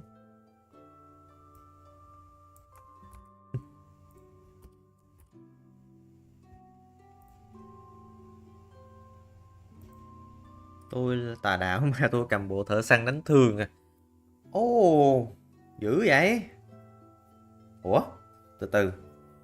Furina đánh thường khả thi không ta? Hello, travelers. Thì em dùng mấy Welcome con... back to the version Ủa, 4.2 là mấy con special program. Pokemon đó nó đánh rồi tính là tấn công thường á. Hello. Hay là sát thương nguyên tố chứ? Tôi nghe sát thương So, nguyên tố chứ. we've introduced new characters, new plot lines, and a new boss. But I hope you're still eager for Thì new mọi người nên khuyến content, khích xài travelers, bộ because cái bộ gì there's màu still trắng mà. more to Cái come. bộ bên kia. Let's take a look at what other information we can learn from Furina's itinerary. Okay, aside from investigating crises, it seems like our Hydro Archon also goes on occasional excursions throughout Fontaine. Who knew she did all this work behind the Bộ hòn scenes? kim á. Đúng rồi. Well, you know, maybe Bộ hòn she's kim là nó tăng tới tận 70 đúng không? 70%. 70% sát thương nguyên tố. Hey, it seems Sẽ like từ the kỹ place năng nguyên Furina tố. has chosen to visit this time features some peculiar landscapes. Oh, yeah. It looks Tôi farm like hòn kim Furina's marathon an ở săn này. igneous forest on the east Tôi side kiểu là of cũng farm đều á. Fontaine. Cũng luôn nhiều lúc ra hòn kim, nhiều lúc ra thợ săn. Right behind the opera Mà farm khó hơn. Bữa giờ farm cũng đâu có What được a cool bộ nào ngon lắm đâu. place. Although, À luôn, vô tỷ lệ sát thương xong look like it could be đập hiding con chật á. some secrets. Chán vậy, đập xong thì kiểu không muốn đặt nữa luôn ấy. Oh, yeah. Ra một bộ sát thương tỷ lệ đập toàn... For Chán. example, strange Chung things là have been happening with the water veins around Loch Urania. nó còn trầm cảm hơn là gacha nữa. Thề luôn đập thánh di vật Strong windstorm đúng has trầm gathered around cảm. the vortex rising from the middle of the lake. It's almost like it's preventing certain things from getting closer and forcibly pushing other things away. Ê, chỗ này đừng nói là gió lắm, mẹ đi không tới nha. The foggy forest. Đi nó cũng bị đẩy ra That fog ngoài. is really thick. Yeah. That's why they call it the foggy forest path. But what about this area? The Cái bộ weeping mới willow này of kiểu the nó lake. hiện bí. Ooh, Ma mị it á. looks all withered and the water doesn't look quite right. Like it's cloudy or something. Ây You à, see mà that? không biết gì nữa không? Exactly. Nó đi nhặt thủy thần đồng nữa. Looks like Verena also realized something was off. Chặt rương thì không nói, với bạn chặt thủy thần đồng quá. What did she find? Nữa. A number of contaminated bacterial mats. Uh-oh. Speaking of, there are always new things to discover beneath Fontaine's waters. Ồ. In this update, we'll encounter a new type of Fontamer aberrant, the Cái này xenochromatic giống ball kiểu octopus. Ooh. Travelers can biết mà. to cleanse away the Giống kiểu mình contamination thanh caused tẩy from contamination rừng course ở of bên bacterial mats. Pretty Sumeru á. cool. In addition, with the help Thay vì of mình thanh tẩy trong rừng, bây giờ mình thanh tẩy ở dưới nước. travelers will be able to use this Hay. creature's abilities on the surface as well. They may be the key to solving certain puzzles, Ooh. or perhaps even powering certain Vãi. objects. But we'll leave that for you Mấy to cô đố discover. mới. Ooh. To learn more about the story behind the new Arrhenius Forest region, be sure to check out the version 4.2 world quest called The Wild Fairy of Arrhenius. I'll give you Đó a là hint. khi đập 30 cái thánh duy vật ra 10 cái phòng ngự kìa. What? Melusines? 3 đối 1 mà, 3 rác đối 1 rác mà. Then it would certainly be a world quest Trước that giờ nó we vẫn thế. won't wanna skip.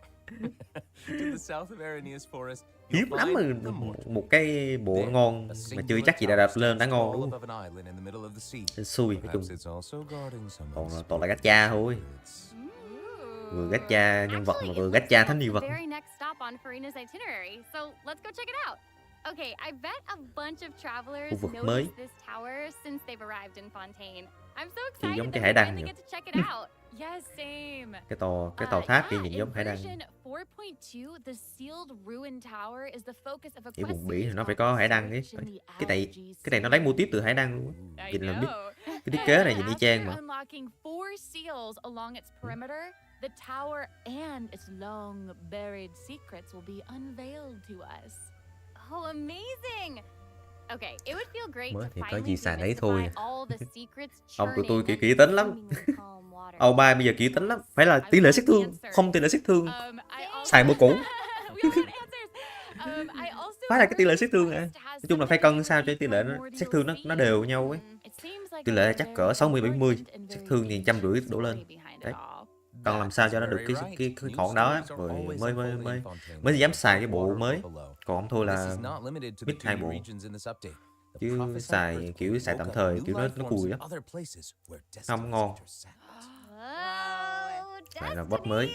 Cái con này nhìn quen lắm luôn ấy. Hình như tôi gặp nó ở đâu vậy? Trong cái game nào ấy. À, Warrap. Đúng rồi, Warrap có một con y chang vậy luôn. Hệ nước luôn. Không nào chơi Warrap 3 không? So in this update, travelers can also đúng là look nhà bị forward chó to the rồi. climax of the Narcissan Croix À, cái chỗ này nè. adventure quest line that was introduced over the last 2 versions. And there might even be Nước an nhìn quen điên. unexpected surprise waiting at the end. Team tôi toàn xài mid. A surprise! Nhìn trầm I cảm can't quá. wait to see what it is. Chung là bây giờ không có mình cứ xài mid thôi. Chỉ xài đam mới đủ được rồi đúng không? Oh wait, it looks like she's arranged to spend some time with Nghĩ her tôi chơi cũng lâu rồi mà giờ tôi cày Arena is pretty personable. nhiều lúc Who's to say? farm lồi như là ăn ở trong bí cảnh mấy tháng chưa được một bộ nào ngon lắm. Alright, the Fontaine Fishing Association has recently posted a Bring một commission to investigate the rumors of water imps Preminet. near Arrhenius Island. Ooh, another investigation? I know. Oh, and Fremine seems to be involved.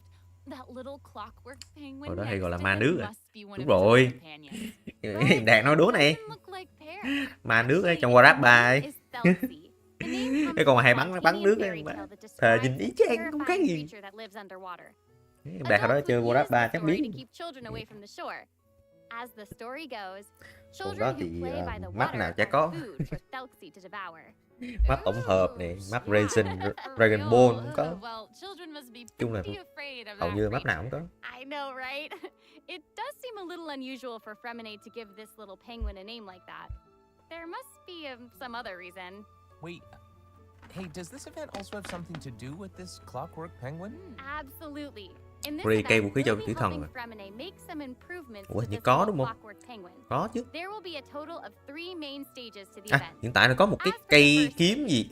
We'll repair the penguin by fixing its circuits and Okay. reconnecting the Những cái cây motherboard. kiếm đó thì In sao? return, the little guy will help us out on our journey. Oh, I Cây love kiếm đang that. roll hình như cũng tăng HP As ấy. our journey progresses, Không biết we'll có ngon collect như tử thần colorful không? shells, corals, and other items which Có can đủ. be used to outfit Chơi our little kép friend with đủ. weapons and equipment. Em bên mắt tổng Brings us hợp to the à? second stage of the event, using Mắt tổng hợp cũng pinpoint nhiều. compass to search underwater and find the items that we need for Chung the Warcraft thì con đó giờ nổi lắm. And, Map nào cũng có you vậy know, mà. what happens if we run into certain speed bumps on our adventure? Thì nhai nó You know, khác. like monsters, puzzles, and all that jazz. Nhái là giỏi. Well, it seems like the perfect opportunity for a little penguin buddy to shine. Exactly. Phong tục, In đúng the phong tục third nhà bị stage chó of the rồi. event, the clockwork penguin will help us defeat monsters lurking around a specific kiện, domain and chim obtain cánh cụt, any treasures máy that à? they may be guarding. Of course, Ủa? the clockwork penguin will provide different buffs in each Oh, battle to man. help travelers Gì vậy? emerge victorious.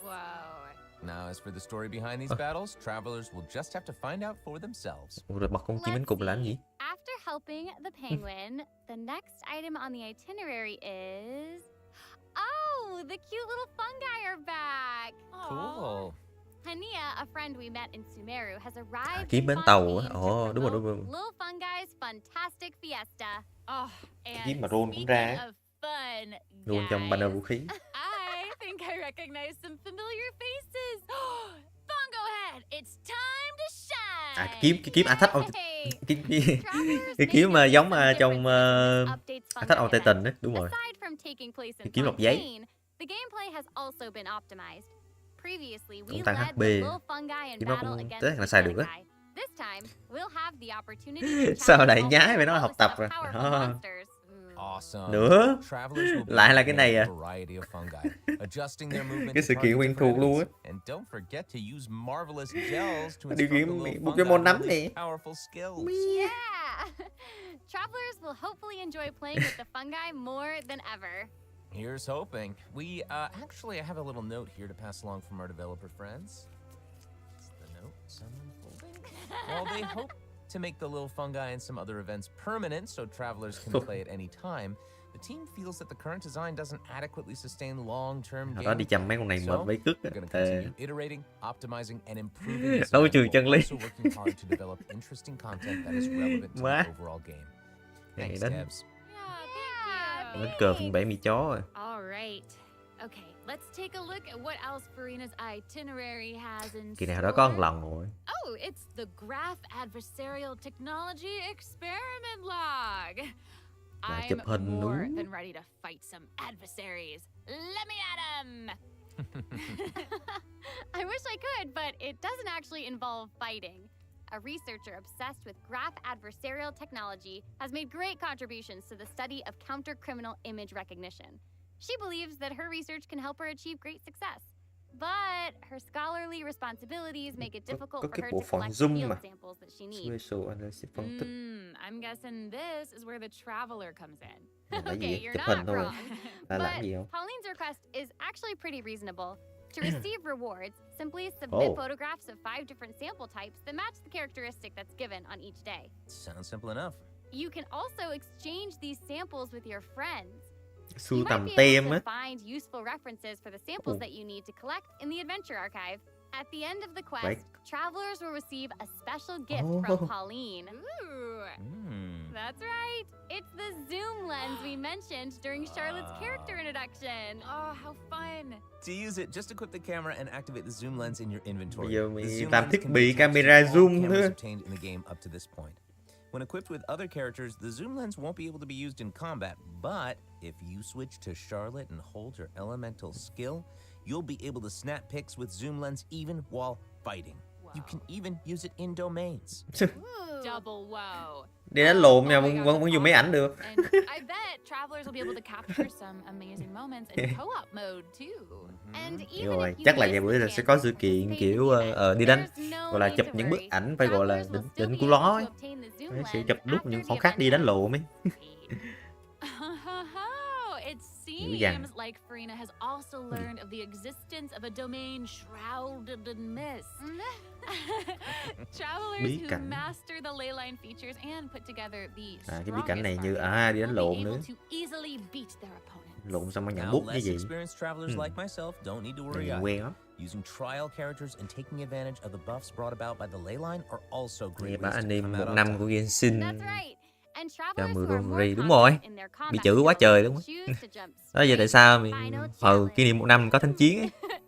Also, the ley line Đó overflow mấy event kiểu will return lần at đầu the kỷ end of niệm version 4.2. cho đúng Now might 10 be nháy the hết. perfect time to start building your Không có một party. món quà luôn. Hopefully, you're all excited Không for có một the cái gì để fabulous tri ân kỷ events niệm hết that đó. version Đâm ra bị chữ 4.2 quá has trời. in store. Lên thánh But chiến mà. there are still more Nên rồi nó phải surprises tặng to thêm một cái gói share. Oh, I let's get into know. them. cái gói đáng lẽ ra phải được bán á, nhưng mà nó tặng luôn. Let's take a quick Được cái break cánh. to have a look at the final redemption code for today.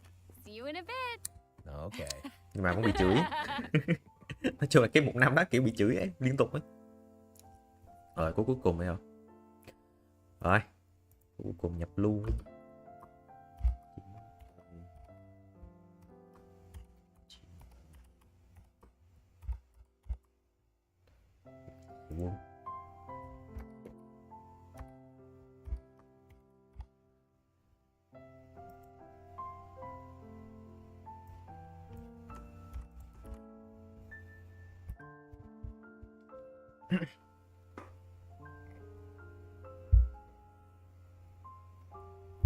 Ok, ghim qua code của Genshin á.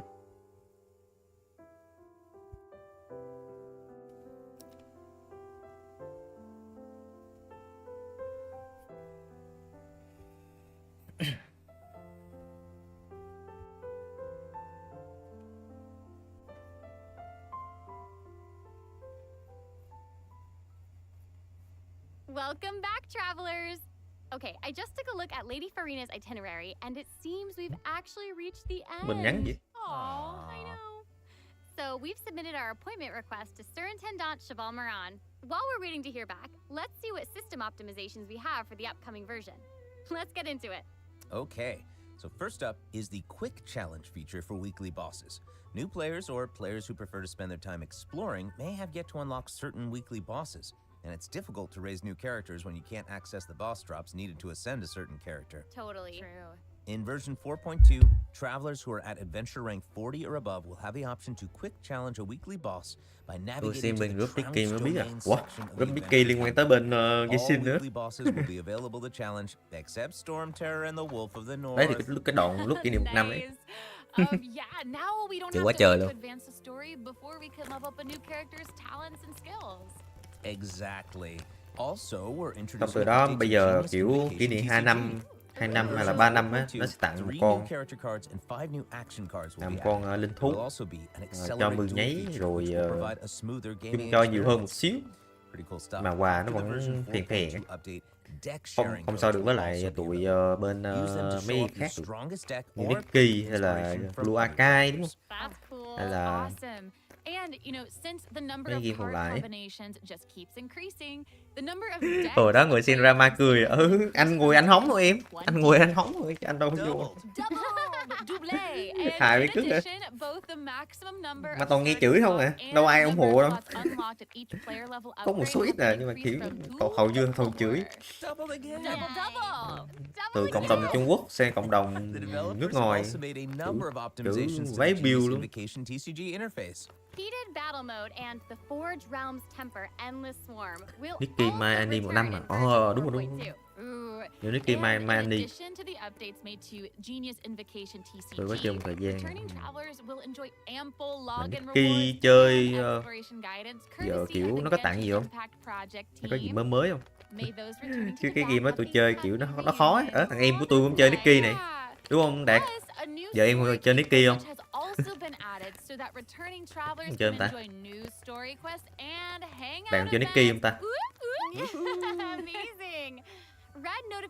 Blue Archive trong Gold Free quà đầy. Blue Archive uy tín luôn. Chơi Blue Archive mới sướng nhất luôn. Quest optimizations will also be available in version 4.2. The first one pertains to unlocking story quests. Người không được cái sẵn xài nhàn cả. Cái cánh này phải được bán xong cuối cùng free. Phải.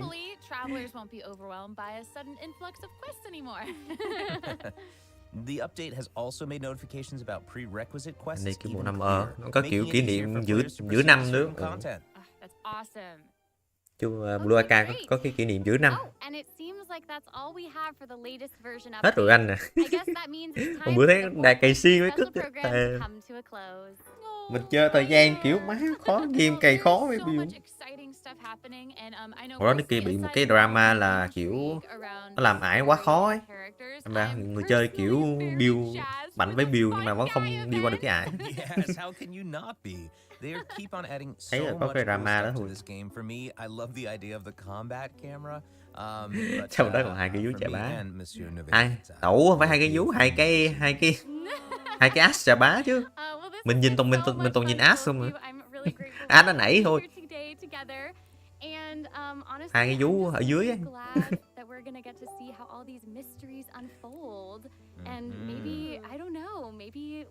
Chơi Vinh nói chung nhàn của tụi kỳ lên 200. Ôi quá nên bỏ. Ok, hết buổi live Genshin luôn. Genshin 4.2. Chung công tin có thế thôi. Ra thí thận. Cùng sau ra thí thận. Ra thí thận. Rồi phase 2 ra ông Ayato với lại ông tổng quản.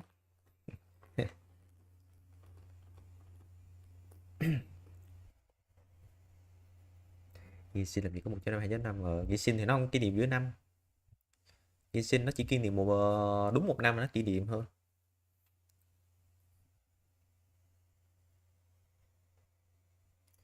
Game thì hay nhưng gacha thì củ chuối à. Đó gacha kiểu khó ra ấy.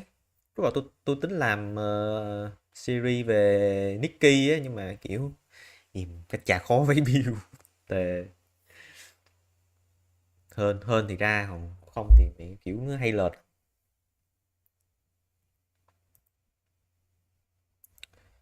Ok.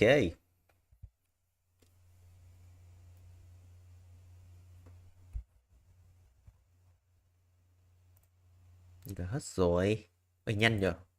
Lại có chưa tới 50 phút.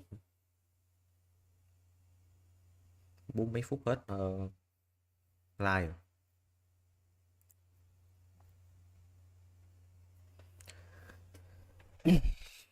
Đâu qua coi cái Nicky gì.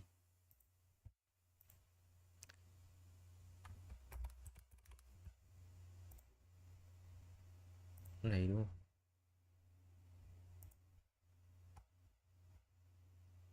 không? Mai là kỷ niệm Nicky nữa. Còn bên Blue Archive Global thì còn mấy ngày nữa đúng không? 7-6 ngày nữa.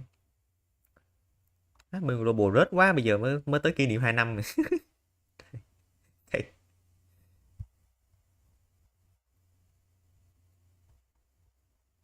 Ủa, nhớ có đặt mấy cái sự kiện gì không?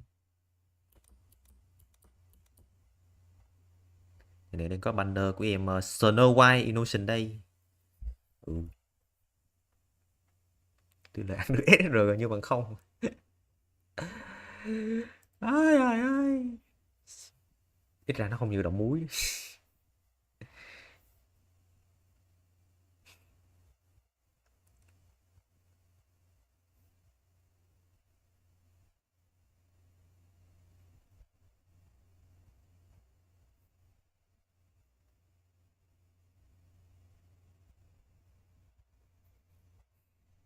Đây này, quà kỷ niệm 1 năm này, 10 nháy luôn.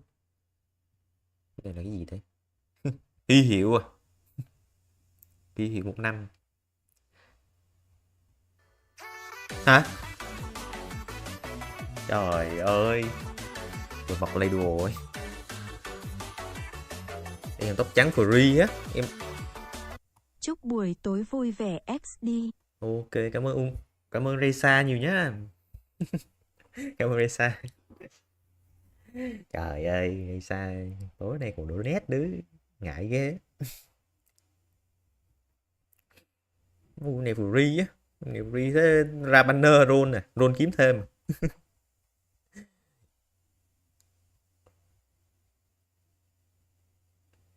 À, em này, ủa em này 4 sao hả?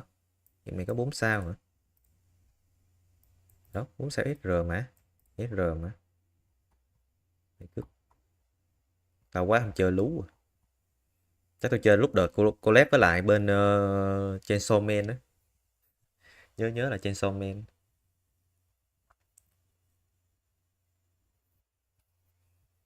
Em bạch tuyết free tầm 4 em à. Phải.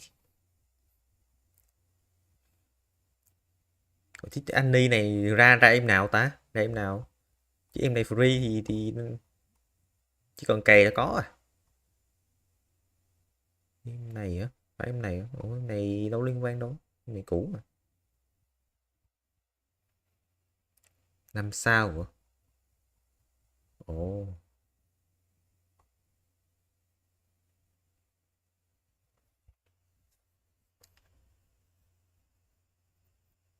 Game ép gacha VL ra không 3 sao là không match cấp được.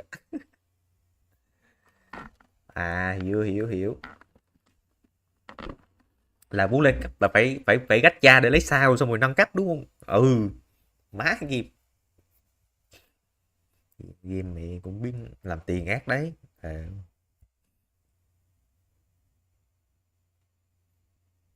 Tôi chơi đến banner Marian xong nghỉ. Hình như bữa có đợt collab với lại bên gì ta? 2B đúng không? 2B ấy. Mới collab với lại 2B nữa. Tính ra game này collab nhiều cũng khá là nhiều á.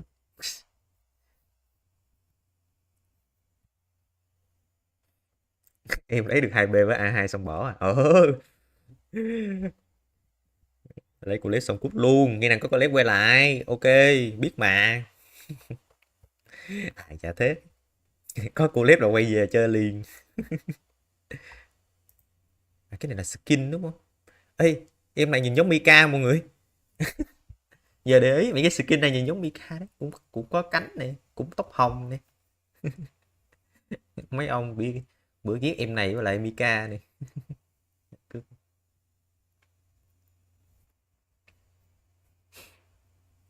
Game doanh thu kinh khủng mà. Nicky như cũng là đang trong top doanh thu đúng không? Doanh thu ác chứ. Game làm tiền mà.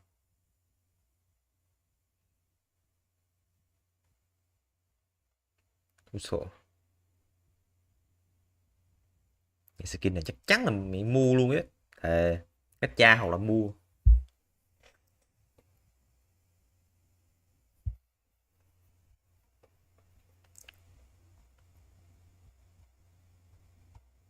Đó, mình thấy game này nó vẫn tặng nhiều ấy. Nhưng mà vẫn hút máu.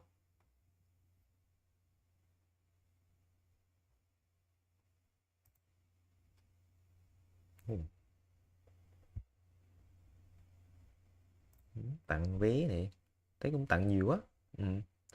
Này là vé sao bắn qua đây rồi.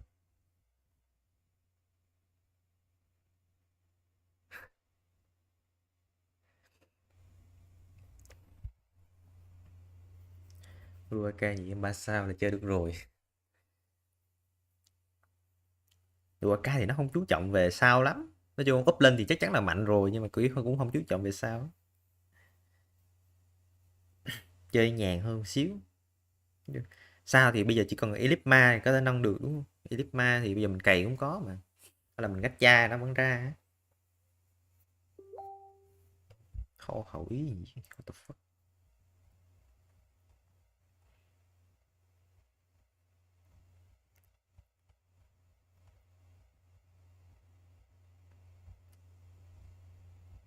Chung mà tới cái tháng này là kiểu mấy game ra mắt ấy, đâm ra là có kỷ niệm khá là nhiều.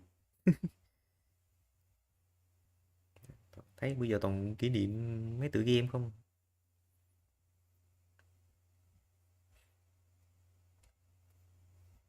Ê, mình tính là game Tower Fantasy chưa dead nhờ. Game nó sống dai với cước này. Thề. Nhưng mà kiểu doanh thu nó vẫn cao ấy. Từ doanh thu cách hợp lý. Ủa? Giỡn ngoài đi, cái bảng đâu? Vừa thấy có cái bảng mà ta.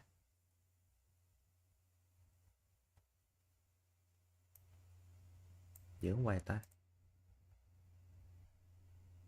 Tới mà bữa nào ông đào đăng cái bảng. Nhưng không hay.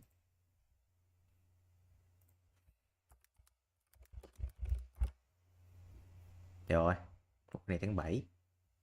Tháng 9 tháng 10 đâu ta.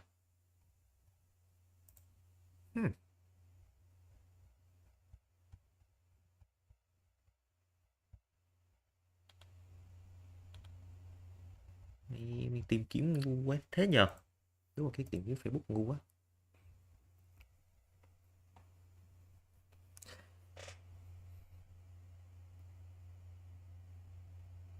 Gacha nhưng bằng tiền à.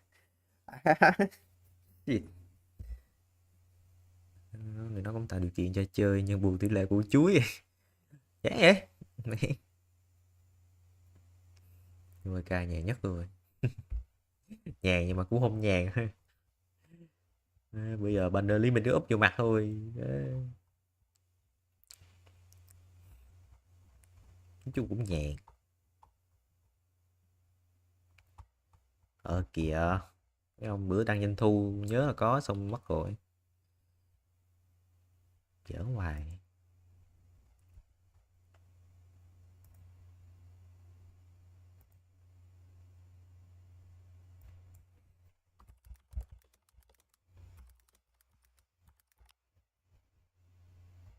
Nó cũng gì ở đây. Ở đây. 7 doanh thu tháng 9 tháng 10 này. Đúng rồi. Chính nó. Từ hơi nhỏ ấy. Không zoom zoom cái này nó cũng ngu với cức thề. Chắc nhìn được đúng không? Honkai Star Rail vẫn đứng nhất nè. Genshin hai nhà bị chó vẫn đứng nhất, đứng gì bảng thôi. Hai nhà bị chó luôn. Hai game của nhà bị chó. Không khi nào đánh lại được á. Rút lui cay có. Cái này cũng đăng. Ui, game gái ngựa cũng 19 triệu đô chứ. Ít đâu. Đô 37 nè. Ủa, sao từ 37 giảm mẹ còn 19 hả? Tháng 9 tháng 10. Ô. Từ 37 mà giảm nó còn có 19 à. Giảm hơi nhiều nha. Buluaka tăng nè. Buluaka tăng từ 9 lên 10. Phóng to. Phóng to cái này lên nhé. Chờ xíu. Đây. Ok. To lên không?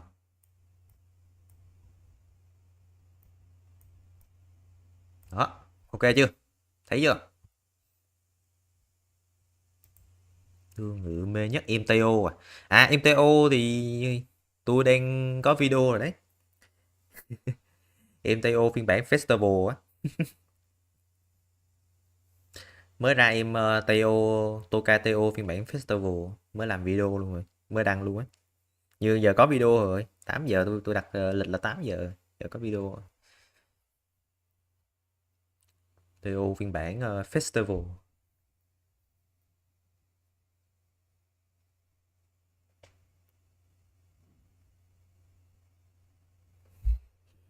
Hello xem cái gì? Loki phần 2 tập mới. Ủa, là cái gì?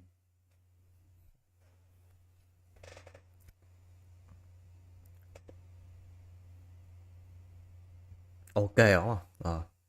Rokan tăng này. Tháng 9 là có 9 triệu 8. Bây giờ tăng lên là 10 ngàn. 10 triệu 700.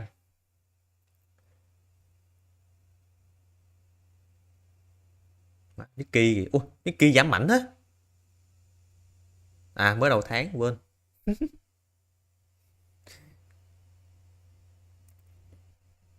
Mới đầu tháng chưa tăng. Ui nhưng mà bây giờ mình cứ nhìn tháng 9 đi ha. Nhưng mà hôm nay tháng 11 rồi mà. Kiểu bây giờ tháng 10 qua rồi á. Anh nó lấy ở chỉ số đầu tháng nè. Kiểu nó giảm mạnh thì tôi thấy cũng khó hiểu. Nhưng mà Genshin thì Genshin với lại Honkai ít giảm hơn, còn tụi kia nó giảm nhiều. Chắc là lúc đó ít banner quá hay sao. Thấy em vui vẻ năng động. Để coi phần 2 thì thấy em hơi bị stress một xíu.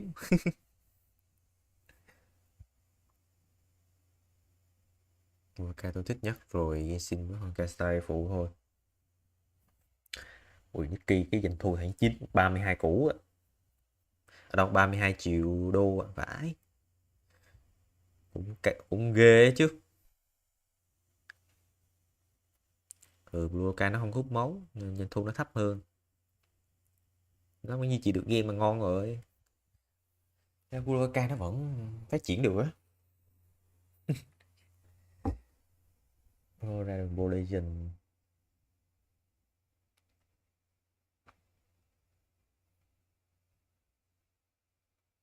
Honkai Bắt 3.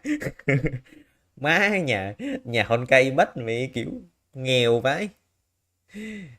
Honkai Bắt đàn anh so với đàn em mẹ bây giờ doanh thu thấp vãi luôn ấy. Honkai Bắt 3 bây giờ doanh thu đúng thấp luôn. Má có triệu 500 đô.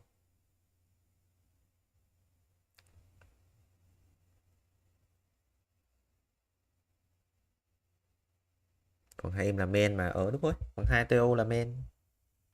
Phần 3 thì Kita-san Black.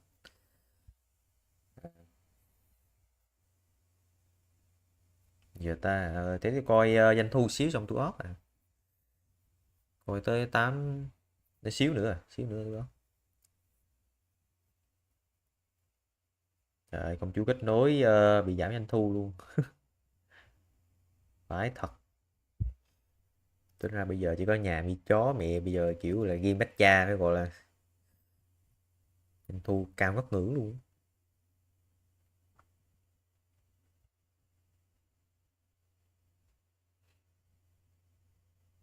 Cũ rồi thì tục.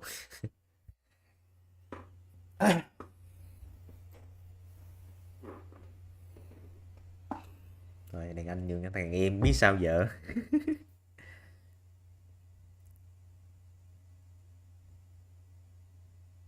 Ôi cái game Tower Fantasy. Cái game mì ăn liền mẹ. Vậy mà không đép mới hay á. Mấy game nó vẫn ra đều đều ấy.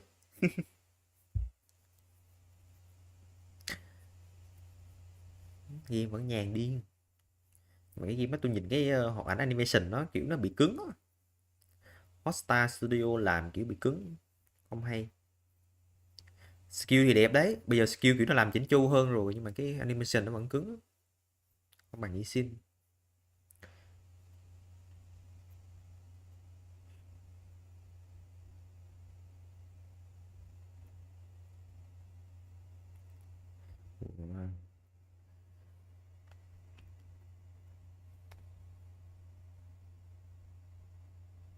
Bên đua ngựa thì người chơi mình được gọi là gì à? Trainer. Giống bên Pokemon ấy, huấn luyện viên ấy. Trainer. Bên Nhật nó đọc là Trainer. Ừ. Người huấn luyện. Mình kiểu mình huấn luyện mấy con ngựa, bên đó gọi là người huấn luyện. Trainer. Giống như bên Pokemon thôi. Pokemon kiểu huấn luyện mấy con Pokemon ấy. Rồi, trainer. Còn bên Blue Akai là Sensei. Yes sir.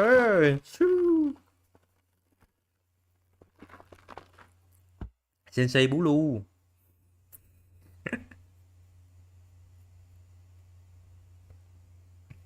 Ra bây giờ cao nhất là chỉ có mấy game đang hot hiện tại thôi.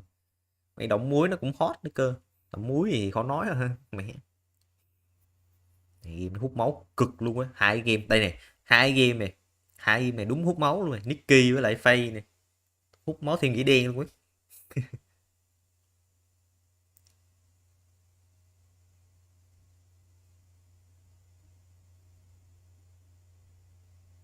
Đợi cuối tháng 1 năm sau có thông tin về anime Blue Akai cho mini 3 năm. Chắc chắn rồi, chắc chắn là có, chắc luôn á, chắc luôn. Tại vì nó hứa là năm sau là có anime mà. Năm sau chắc chắn là có anime. Còn nó sủ nữa thì chịu. Sủ nữa thì năm sau nữa, 2025 maybe. Tức là nghĩa chắc chắn là 2024 trong 2024 rồi. Anime Blue Akai trong 2024.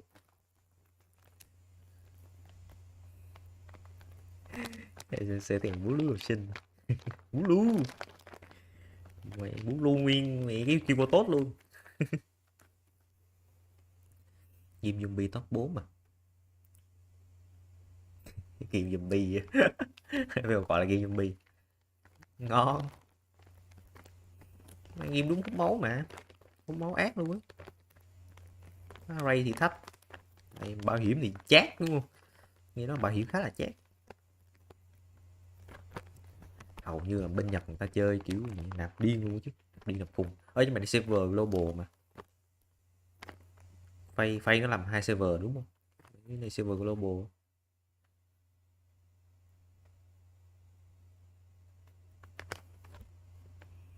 Tạch Noah November. Đúng không? Tôi tạch. Tháng này tôi đang nhịn. Không biết nhịn được bao lâu nhưng mà đáng nhịn. Hôm nay mới 34 tháng 10 mà. Chưa mà. Thoải mái rồi á. Hôm nay mới 34 tháng 10 mà. Chưa tới tháng 11 đâu. Hôm nay 34 tháng 10. Thoải mái.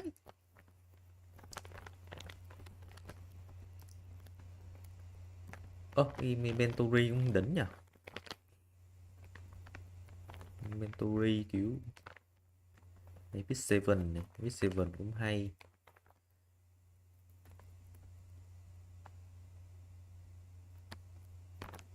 Còn ghi matcha không?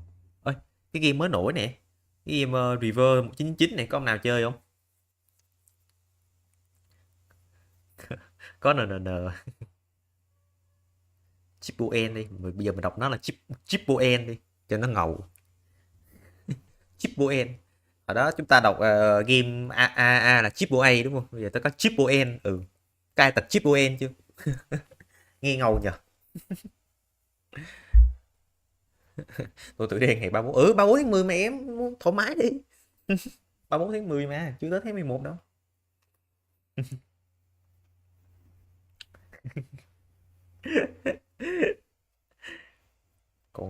còn thoải mái mà. Các master đưa tiền thôi. Đây có cái game mới nổi nè, Reverse 1999. Game này mới nổi, game này như mới ra mắt à. Mới vào tháng 10 nè nên không có cái doanh thu ở đầu tháng 9. Reverse 1999, game này nó kiểu đánh cũng giống kiểu Tag Up á. Game này với game Tag Up Symphony giống nhau nè. Đánh giống kiểu nghe cái kiểu đánh giống nhau á.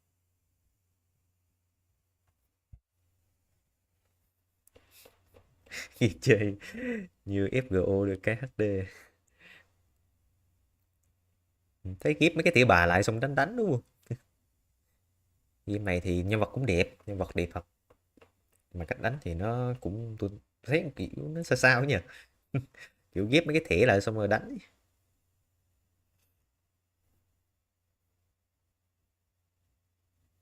Không biết rồi, kiểu cũng mới ra, game này cũng mới ra.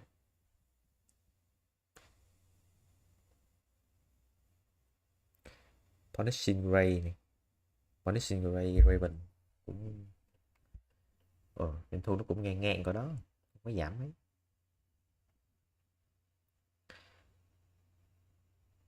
Chứ ngồi nhà Mỹ chó hay là mấy cái nhà ở trên này ra thì doanh thu khá là cao rồi. Từ mấy cái nhà này trở xuống thì kiểu tầm trung thôi. Đó, game cách cha nhiều đây mà tôi thấy cũng ok rồi. Kiểu nó không sao được với mấy game kiểu mới nổi ở đây đâu. Doanh thu tốc ngữ rồi.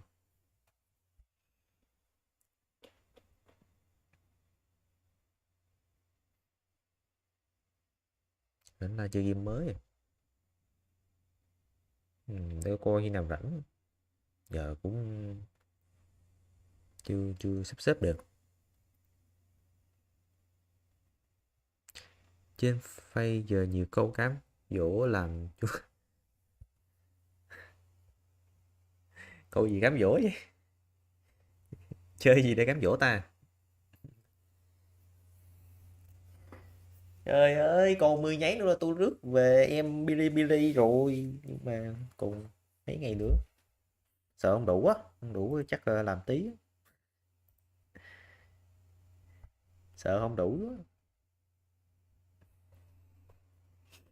1999 vừa ra luôn. Cái reverse 1999 vừa mới ra gần đây mà.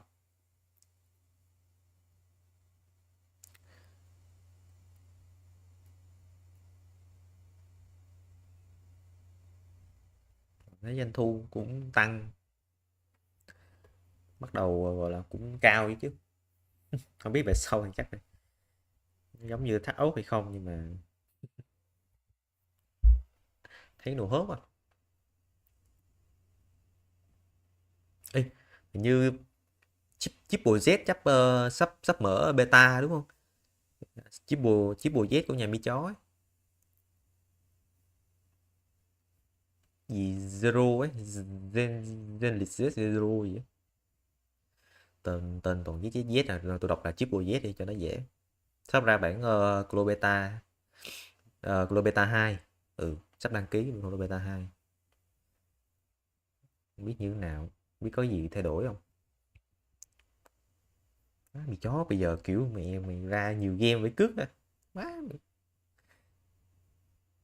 Chắc game kia không phải năm sau nữa.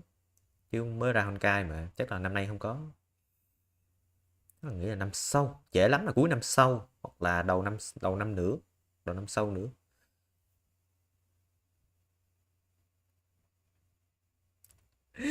Không đủ thì chúng ta nạp thôi à. Cái nhờ. Ôi không nạp được ông. Thờ luôn 190 rồi á, khu chương nổ luôn ấy. Má cày điên cày khùng luôn chứ. Map thì cày hết rồi. Còn đánh boss thôi, đánh boss hot đấy. Đó, con đó là cheese đúng không? Đánh con quá cầu ấy. Đang kiếm lại. Đang cố là kiếm 10 nháy nữa. Luôn cho lấy bảo hiểm. Chứ để 190 uổng quá. Không có là phải bù ít rồi.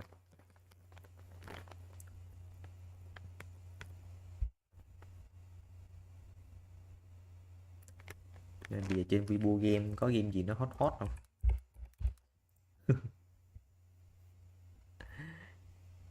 Rồi, chỉnh lại màn hình để to quá.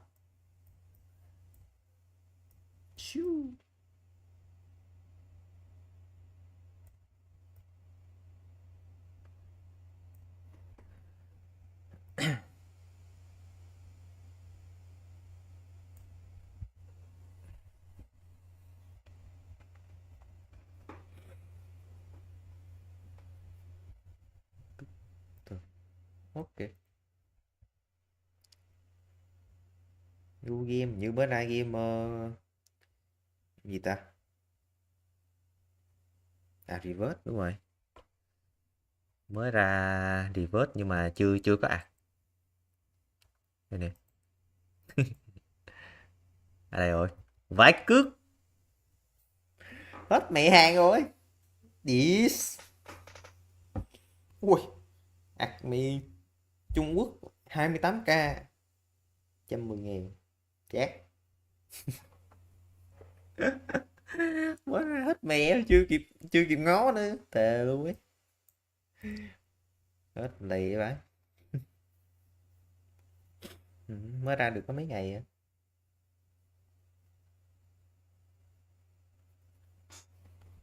Global có sẽ có 4.000 đá cao nhất,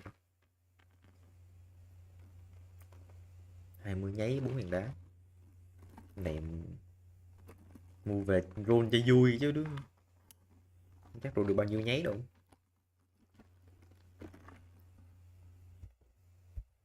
Nào, game mới mà.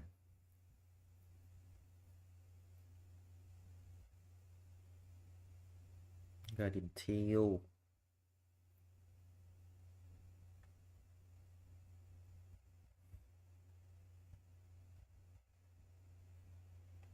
ấu dâm len này. Úi dồi, ấu dâm len mắc vậy. Ấu dâm len 160 à. Silver nhập 160. Wow, thấy cũng nhiều nhỉ. Silver nhập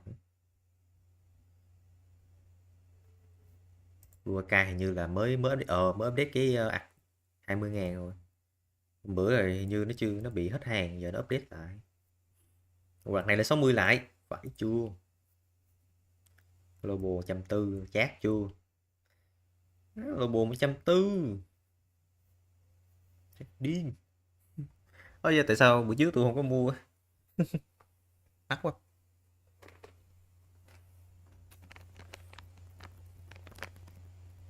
Gì mới hot rồi.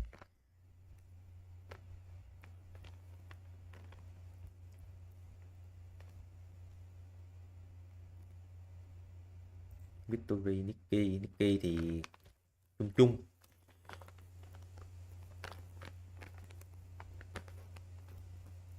Nicky nó chia đều luôn. AC 70 luôn mà. AC có 40 roll cũng ngon. 40 roll với lại mấy ca đá 70.000.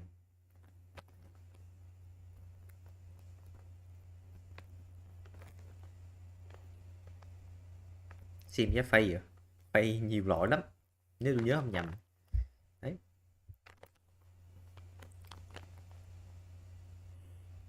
Đây, giá phay đây. Mấy cái nó không hiện.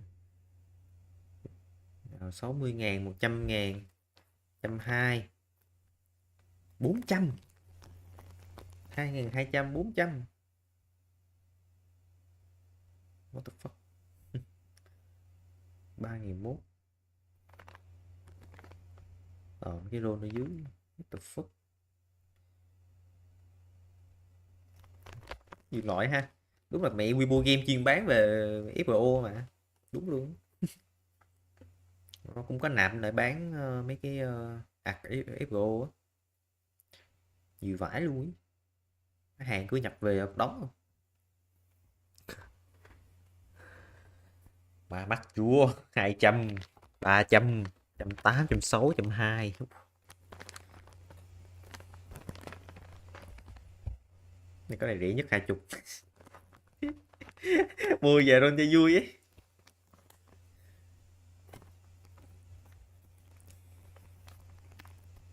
Mắc rồi.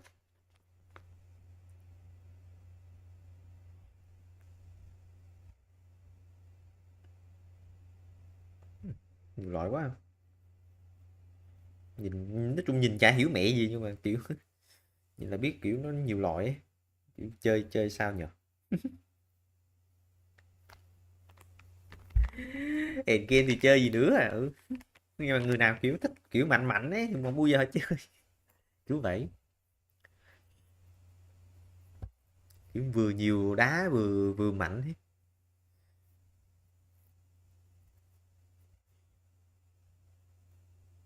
Ba đá một roll, 30 đá 10 roll. Chưa.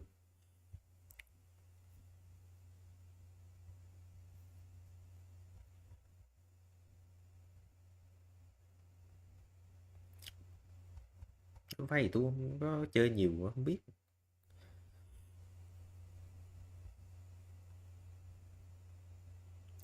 Rounders rồi. Rounders thì em thấy cũng bình thường, không thấy nổi lắm.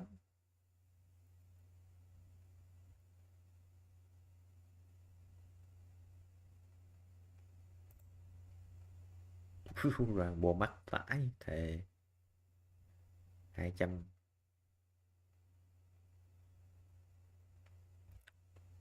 Nói chung là Blue AK nhiều nhất rồi. Blue AK mới gọi là mua về gacha cho nó sướng cái tay. Cái 300 đá 100 run. À đúng rồi, 300 đá 100 run.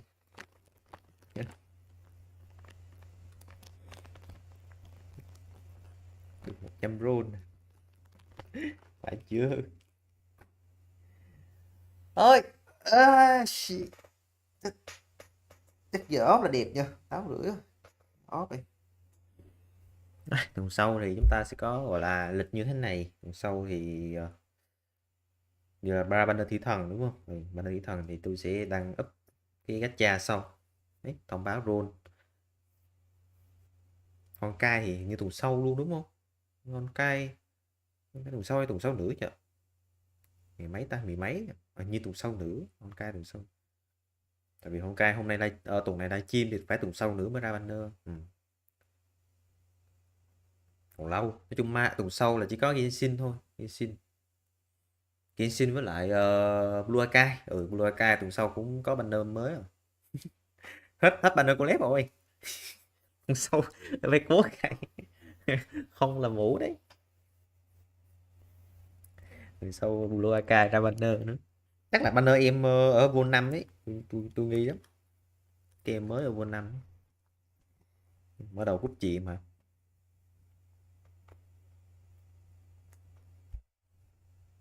Thôi, chắc là tôi off đây. Off có xíu việc. Ok, gặp lại mọi người vào tuần sau nha. Tuần sau vừa thứ tư đúng không? Vừa gacha Genshin mà vừa gacha Blue Akai. Rồi để mà ray chán à. Chịu rồi. Nó phải có cái giá của nó chứ đúng không?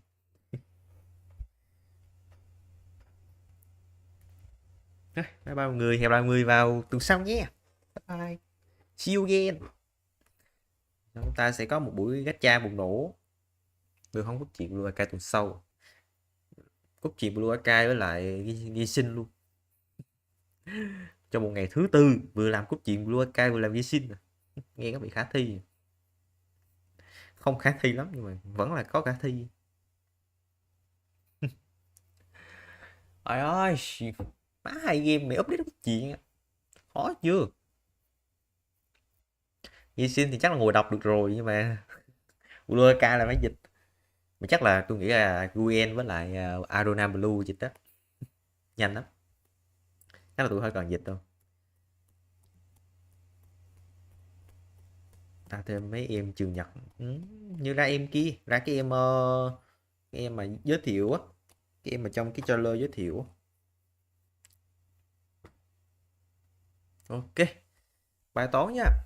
Bài toán là tuần sau nha. Tuần sau gacha đồ xong làm cốt truyện á. Thôi bye bye. Chúc mọi người ngủ ngon nhé. Bye bye.